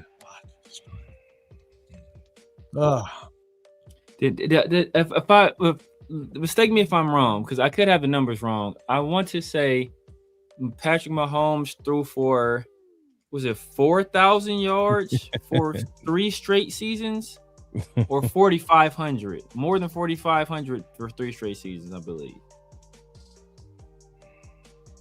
I want to say it was something like that. Look, we saw a couple screens, and we're talking accuracy, right? And when Mendoza, we saw this against Ohio State. I didn't showcase it, but I saw it against Penn State. When you can get to Fernando Mendoza, he starts to get rattled. You're seeing good throws, but you're also seeing inaccurate throws against Iowa, right? And then you saw it against Penn State. Then all of a sudden, simple screen, it starts to fall a little bit. Bad screen throw, okay? Simple bubble route. And then I showcased this before. I want to see him read this the first time. You got pressure. Pressure's coming. No adjustment at the line of scrimmage. No, you got to get the ball out. Doesn't get out quick enough. But then they call a timeout, and then he has the answer to it. I want to see the answer the first time. Maybe a little nitpicky, but it's a simple backside slant. And everybody wants to talk about how Fernando Mendoza won the game. Yeah, you got to miss the tackle. It's a simple slant route. Yeah, guy missed the tackle too. I mean, but can we agree that like good throws, but then also some really bad throws, some very inaccurate throws, and when it's now on Fernando Mendoza's shoulders, we're trying to figure out what does he look like, and you can maybe call it good, but is it number 1 overall worthy? All right, this is the last up. Okay, not a whole lot of throws, but this is Miami's every throw. And this is the first half. Okay, first half, you got to remember, they were down. Their top corner. But I would argue, I'd really like to know how well can Fernando Mendoza read defenses. I already showcased a handful of examples of whether or not Fernando Mendoza knows how to read a defense, or is he just literally that robotic to one read to check down? Because this is, I believe, the first throw of the game, maybe the second throw. I think it's the first throw. All right. He looks left. You got your man wide open. And it's open from the start because of the way the defense is actually lined up. All right, let me go to it here. I'm going to pause it. Okay, you have linebacker set inside. All right, you have the safety dropped off. You have a corner. I believe this might be the linebacker pressed up, but this is I believe the corner. Maybe it's a rollover safety. All right. But if this guy wants to sit and this guy's playing that far off and you're already looking left, my assumption is that you're reading left. Well, he's wide open. You got the corner dropped off with the safety. He's wide open. You should take it, but you go to your check down all the time. So I'm not sure why he doesn't actually just make that very simple read, but this is why he only had, what was that, I think 188 yards passing? Some of his stuff be looking cartoonish. I don't know why. like that throwaway, like, I don't know. It just looks funny to me. Actually, let me go back to it. All right, this one, a little bit of pressure in your face, right? You can see the stripe. He wants to look left. I just don't think he sees it. But I think sometimes because we don't see a lot of seam routes out of him, but the seam route's wide open right now. There it is. Yeah. Linebacker drop out. He ain't worried about that seam route, man. He's wide open. He try to survive. Now, I understand there's a hard rush off the edge. He has a special appointment on Wednesday. He has to make. But rarely do we ever see him step up into the pocket, right? But pressure comes off the edge. I think it spooks him like we see a lot on the game film, but this is wide open. For you not to see the linebacker drop off even in the beginning because the safety's playing middle of the field. This is a drawn up play. Let me go back just a little bit, all right? You got corner over the outside receiver. You have safety playing middle of the field, even off to the right side of the hash. If this guy does not go with them and he sits, that seems wide open. That's how it's drawn up. One, I don't think he looked. He wanted to peek over there, but just missed opportunity. But we're looking at every throw, and then that's it. One read to check down. We've seen it before. One read, he looks for that crosser.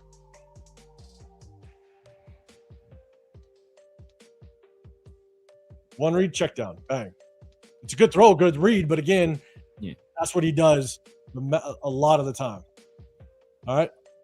This next one, no protection call, nothing. This guy actually walked up from the slot. He couldn't get it in time. He walked up from the slot. This safety moved over. All right, pressure's coming. Got to get the ball out. Can't take that extra hitch.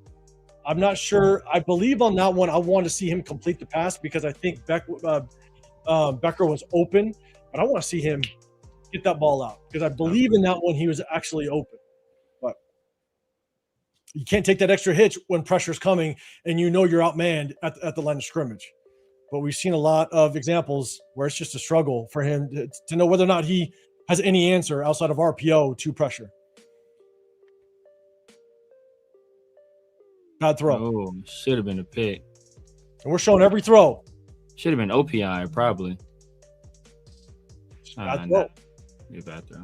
Because everybody wants to talk about how good the Miami game was. Bad throw. That's another pick too. This one, I believe, should have been caught. That's the right one? I believe so. Oh no, my bad. I know that was kind of high. Okay, this is at the half. You're trying to hit the seam.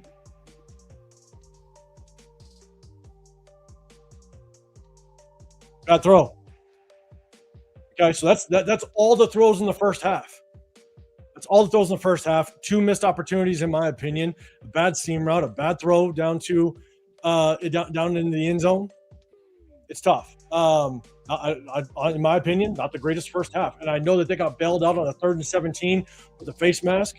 And so is that number 1 overall in the national championship? Remains to be seen. We can debate that. What up, DJ? What's going on, man? Are you saying, after seeing all these pros and cons of Fernando Mendoza, what reaction will y'all give ESPN and NFL Network when they put y'all on camera? We ain't gonna be that close, your dog. Yeah, man. You ever seen, like I said before, you ever seen a dude that be on a roller coaster and looking backwards while everybody else is riding? Everybody else is like, oh my God. He's just like, it's gonna be the Black Snake Moan Samuel L. Jackson look. Have y'all ever seen that? So look, first half of Miami. I'm gonna go to the next one. First half Miami. In my opinion, some missed opportunities that could have helped with his only 188 yards passing. Some inaccurate throws, couldn't hit the seam. The throw to the back of to the end zone. A couple good throws, right? A couple good throws. And here's the second half. In the second half, it wasn't great. He didn't complete a pass until the fourth quarter. All right, so here's the second half. These are all the throws. This is where pressure's starting to get to him. Now, is he trying to go to his one read to check down right here? Oh, my bad. I got to You must say take this. But appreciate it, DJ. All right, is this going back to his one read to check down and it's just not there? All right, because you got the tight end. My bad. If you can see the release, you got the tight end right here. One read over here, just rot down here, and you got the tight end releasing like he normally does. It's not there. Takes a bad sack. One read, check down, not there. And he drops his eyes looking to run. All right, next throw.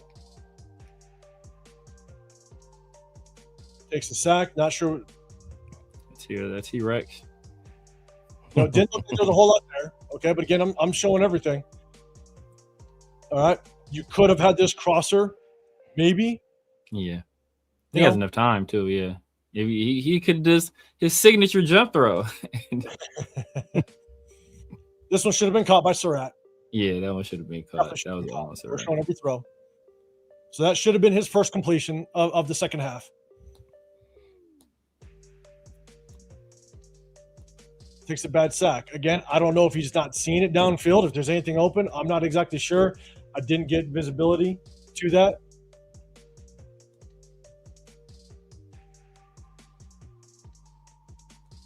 All right, tried the back shoulder throw. We'll do it one more time.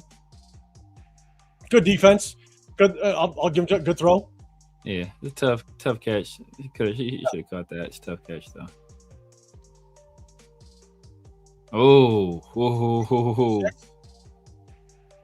I remember that one. That's the dude that came back, right? Is that the one that came back? I think so. All right, so this is his first completion. We want to talk about all of his completions in the second half. This is his first completion. Bubble screen. Bubble screen.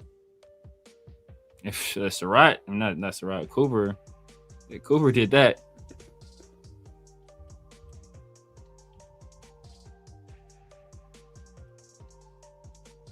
All right. Inside, Cooper got a little tangled up. Okay. Oh, my bad. Got a little too far. Cooper looked like he got tangled up. I wish I had the end zone view. Maybe it's a good throw, maybe bad throw, but it looked like either way, Cooper got tangled up. Miscommunication, yeah. Looked like it. The wrong way. Yeah. I think the Cooper looked outside. It looked like it should have went outside. Personally, back to the back. That's a hell of a bro. That was a look. Y'all want to give Mendoza credit for that. Y'all want to give Mendoza credit for this.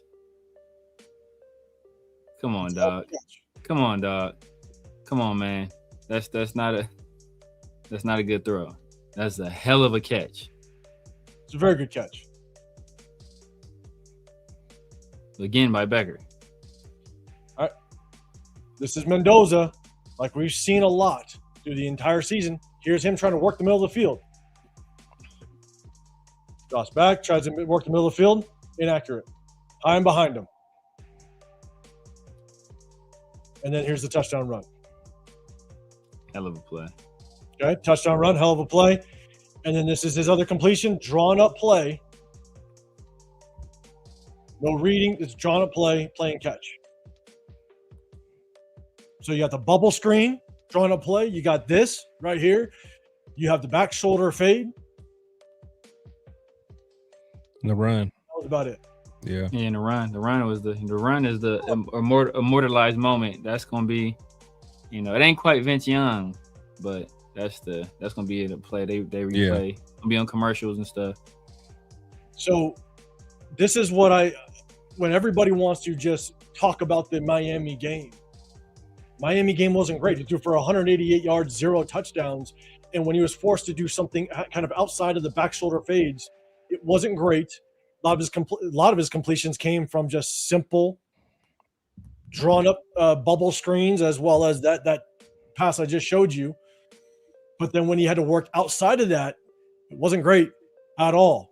Tried to go to the middle of the field in the end zone, inaccurate. Tried to go to the end zone on the deep ball on the right side of the end zone, inaccurate.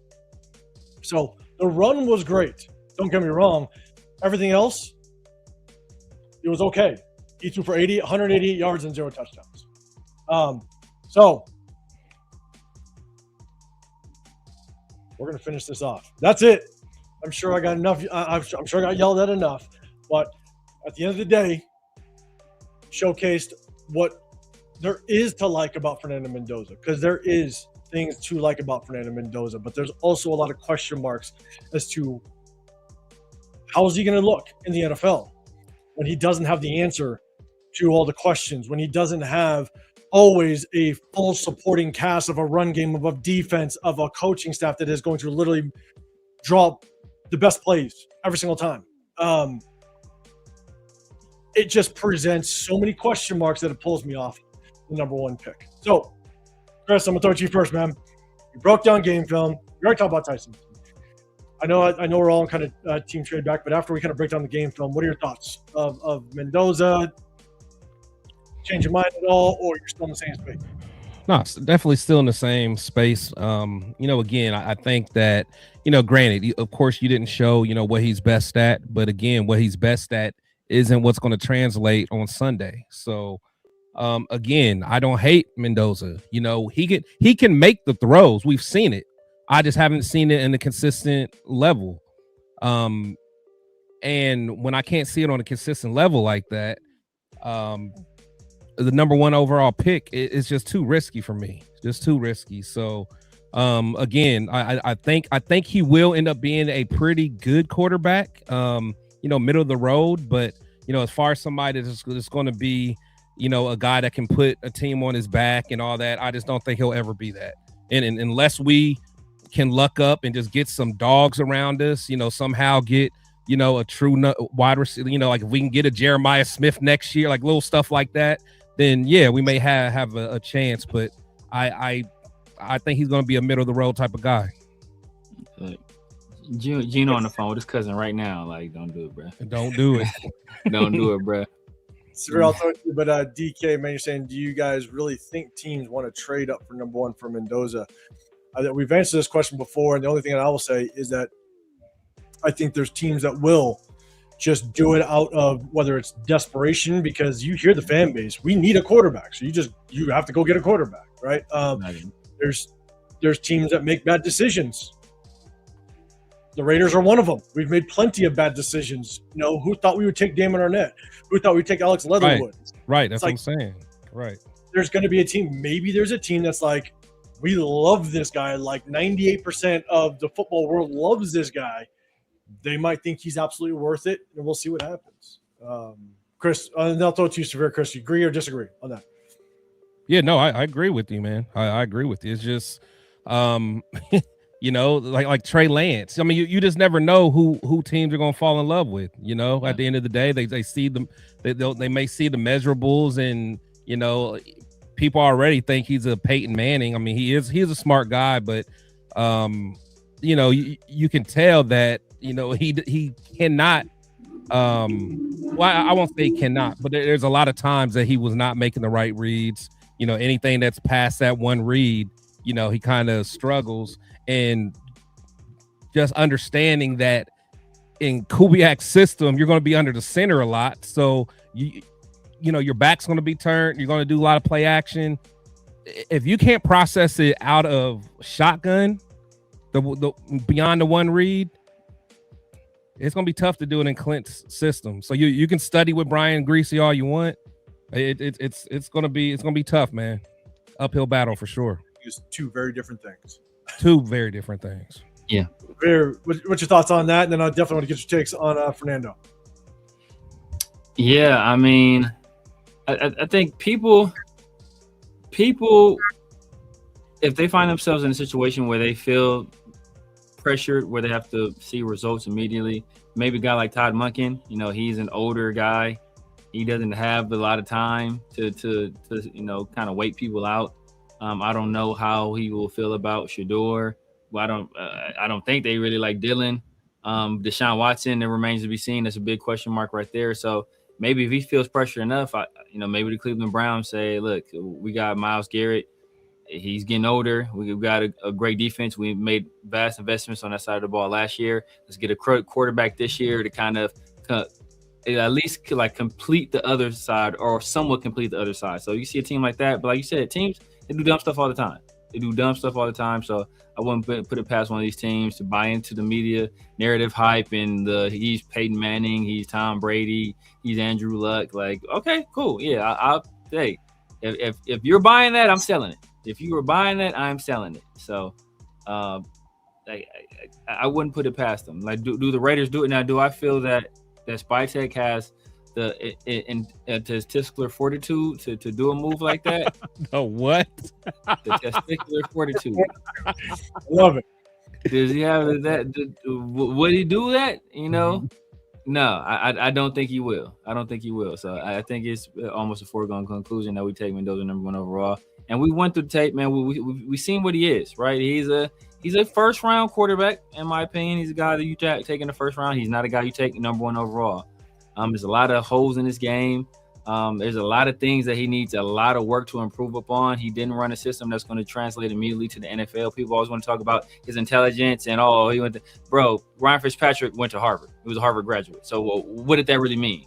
What's the kid that was a Rhodes Scholar that went to Florida State? That was a safety. Like at the end of the day, bro, you can you play or can't you? Football intelligence isn't the same as normal classical intelligence. But one of the most football intelligent people I've ever seen was Antonio Brown. We see the kind of person he was off the field. So like that doesn't necessarily it doesn't necessarily translate 1-to-1. So just because you're football smart doesn't mean you're intelligent, book smart, and all that stuff. So and I don't think that people are looking at the opportunity cost here. I think people are saying like, look, we got a quarterback.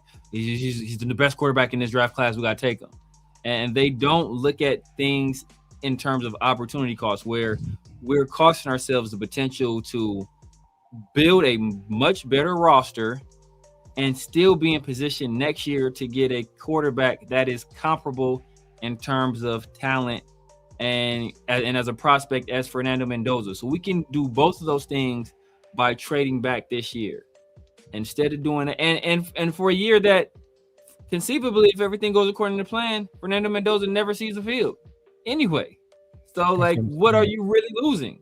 You're really not losing anything. And if you build the roster better next year, Hugh kind of talked about it in his interview with Chris. I don't want to give away too much, but your comfort level with starting a rookie quarterback is usually directly correlated to how good that team is, what kind of talent is on that roster, what kind of coaching he's going to get immediately. Like that usually is a 1-to-1 thing. So a guy that may not be ready, and maybe he has to sit a year as we improve this roster. But if we already get the roster improved in advance, then maybe he doesn't have to sit that year. He can come right in immediately and play because we have the talent base around him. We understand what the offensive line looks like. We understand what we have a wide receiver. We see how this system was implemented with the talent the year before. So now we know, hey, you know what? I feel comfortable putting this rookie in this position the very next year. So I don't think we're losing anything by trading back. I think we're losing immensely if we decide not to.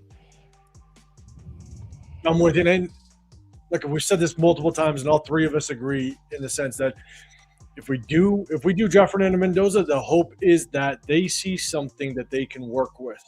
And obviously that would be the case. And if that's it, man, let's ride with him. Let's see just how well this works out. And hopefully at the end of the day, he answers all the questions that I present. The thing is, it's just questions for me. It's not saying he can't do it, right? It's just saying that it's question marks on my side.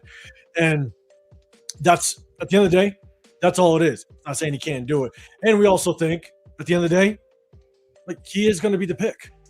We think he's going to be the overall consensus number one pick, and that's what it's going to happen. And, we'll see just kind of how it works out, because we continuously broke down game film in the Raider War Room. And when people can sit there and say, you don't know what you're talking about, you don't know what's going on, you're crazy to think that. Well, guess what? More times than not, it works out in our favor. point blank period. So I think for me, it's trade back all day. I think when it comes to Fernando Mendoza, the number 1 overall pick, I don't want to have that many question marks. I want to make sure that the boxes that I want to check, that you check the large majority of them. If I got 9 boxes I want that I want a quarterback to check, I want you at least check at least 7 of them. You know what I'm saying? Like, I want the majority of those boxes checked so that when we go into next year or the year after, and all of a sudden I see the same issues and they continuously happen, and I point back to the game film and go, oh shit, I should have trusted my eyes. That's where, for me at least, I'll just struggle if we did pick him. If all of a sudden he struggles with going through fulfilled reads, if he struggles working out from under center, under play action, like if the question marks that we presented, we see those in year 2.5, year 3, then at least you saw it here. You know, but if he answers those questions and he ends up being what everybody thinks he's going to be, man, hey, look, my kids will get candy. They'll love it. And I'll be happy because we're winning. You know what I'm saying? Because ultimately we all want to win. We're just giving our evaluation. Nice. So, cool. Let's do this. Let's kind of get out of here. Hold on, I got to address one thing real quick. Oh, go ahead.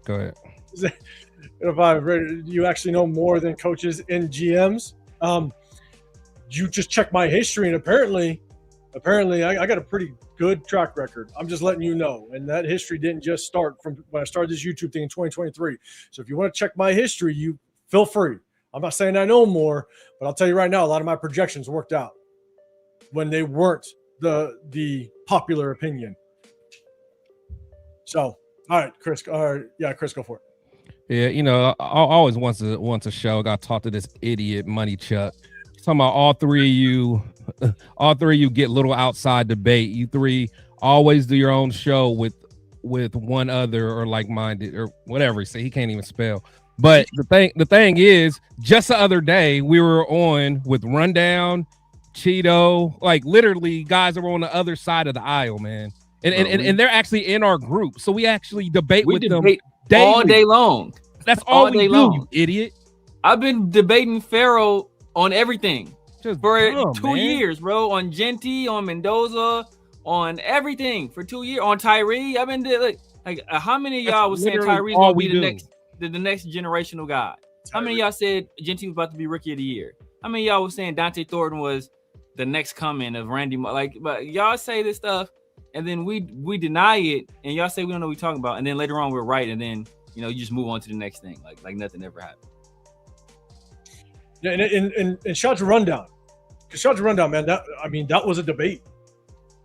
Rundown does like Fernando Mendoza. Shout out to him, and he came on, and bro, we went back and forth. It was a clear debate between Rundown. Cheeto is kind of on the fence. Like I think Cheeto wants him though. He wants him, but he'd be okay if we traded back. Yeah. That guy DC is fool. So at the end of the day, go check out that live on Friday. So how much NFL experience do you have, Money Chuck? Were you telling us that Pete Carroll was going to be a good coach last year? Were you the guy that was saying that? Were you the guy that was saying that how good Ashton Genty was going to be last year? Was you the guy saying that? Was you the guy saying that, Money Chuck? I recall you were the guy saying that. Money Chuck's just punching the air right now. He is pissed. He barely got experience balling his fist without shaking it. Like nobody cares what he has to say, man. Shut up. God damn it. Oh man. All right. With that being said, we want to get DK, go check it out. Hey, Rundown again, he likes shots of Rundown. It was a good back and forth. But at the end of the day, man, we want to get on here, show you a little bit about Ty Simpson, show you just our film breakdown and just what we show of Fernando Mendoza. And look, you guys can still ride that train and have fun. That's all good. Ultimately, at the end of the day, if we draft him, cool. I hope he turns into a Hall of Famer like everybody else is saying. But if we don't, I'm going to be cool with that as well for all the reasons that we just kind of discussed. So before we get out of here, double tap that screen, hit the like button, hit the sub button. Chris, Protect Show Podcast. Make sure you hit the notifications because when Chris drops that interview, go check it out. You got The Severe Raider. We're going to be at the draft. Hit us up, _805 Raider. You got everybody on their social media handles. Hit us up on Instagram. If you're going to be out there, we'll put some names and faces. We'll be there Thursday, Friday, Saturday. And then also, if you guys are in the SoCal area, Raider Nation Summer Kickoff, myself, Severe will be there because we're close by. Definitely hit us up. But before we get out of here, Chris, real quick, if you want to just give one last plug of your interview and then where they can find you. Yeah, definitely check me out. Your boy Chris with Protect the Show Podcast. You know, I always got my show with my boys, but you can definitely check me out on my channel, man. It's my third interview I got with you, Jackson. It's going to be dropping on Wednesday. It's already out for the people that are members. Fire interview, talked about a lot of things, talked about, you know, Mendoza, Kubiak, and also, you know, Ted Hurst, the guy that he coached last year. Probably might end up being the steal of the draft. He's a beast, man. So definitely, you know, check that out. You know, and he gives, you know, we're talking about a guy that, you know, was developed a young Joe Flacco, so he knows how to, you know, he understood what a quarterback could look like, you know, in the right situation. But definitely check it out. We had a real good conversation, and that's it. Real quick, I got this one up here. Oh, wait, my bad. Y'all are the only three Raider fans jumping up and so. Okay, did I already? Yes. No, I just put that up there. I was dying. We will be. They trade back. We're like, yeah. It's gonna be crickets throughout the whole arena. Like, yeah. Luis, real quick, Jeff, I see you some chat, brother. I appreciate it. I'm gonna get down on there.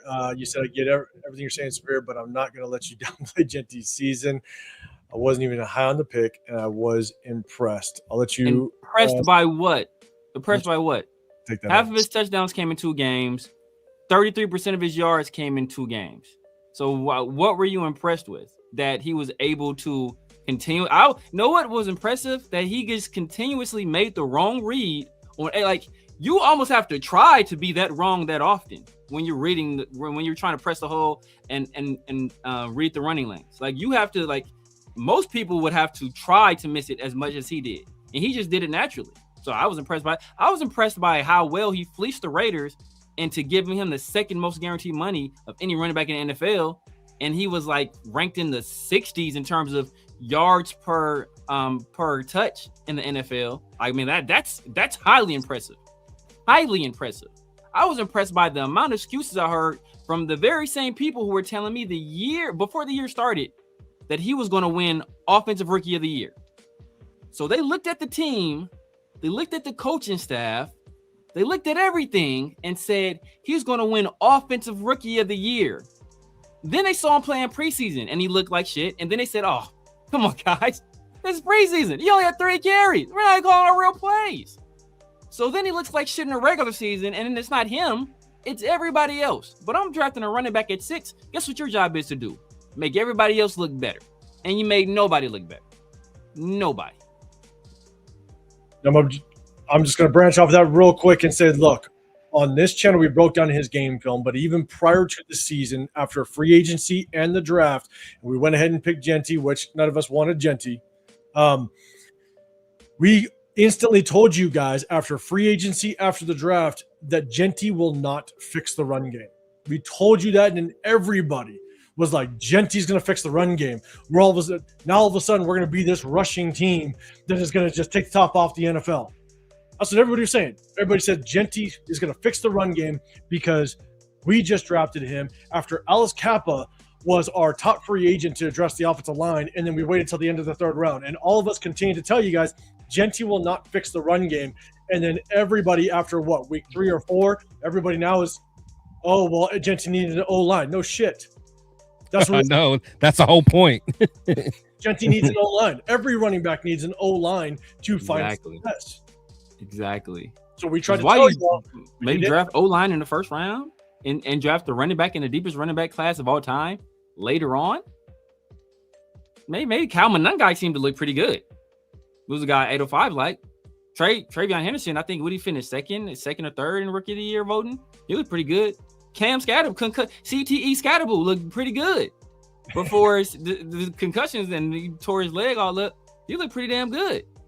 The kid Woody Marks, he looked pretty damn good in Houston. Like there's some backs that looked pretty damn good that were available much later in the draft. Junkins, played damn good. A worse offensive line probably. They were just as bad.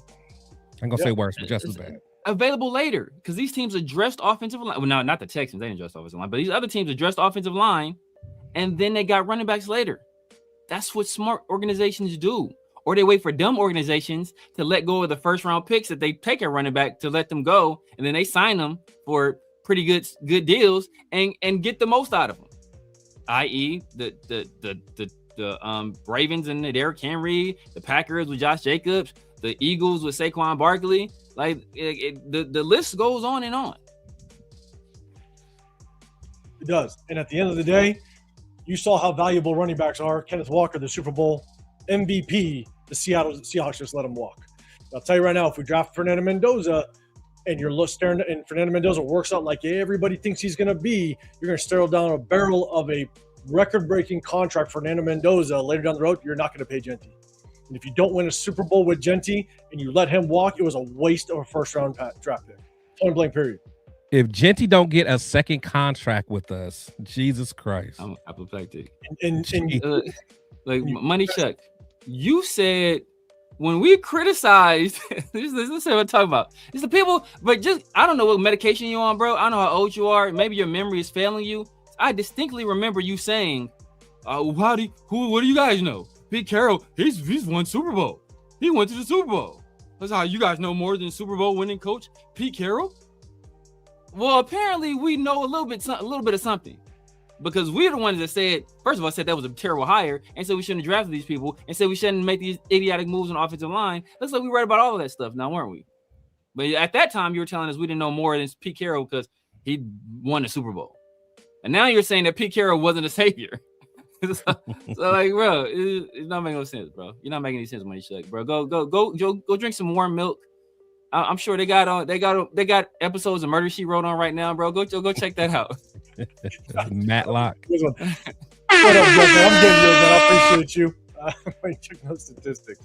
He told me Thursday's show. I know. Mike Chuck likes to get live, without question. What up, Lamar? Hey, I appreciate you. Hey, we're not here all just agree. I'm with you. You know what I'm saying? It's just an evaluation on our part. On our point. DJ, if I was gonna smash 3 drinks together, if we trade back, bro, it's gonna get live. Bro, look, I'm gonna be in that mug. Give me 2 cans of beer, baby. I'm gonna be Will Ferrell and what's it, not Varsity Blues, the old school. Oh Man. We're going streaking, honey. Yeah. It's lips. Everybody's behind me. Everyone's behind me.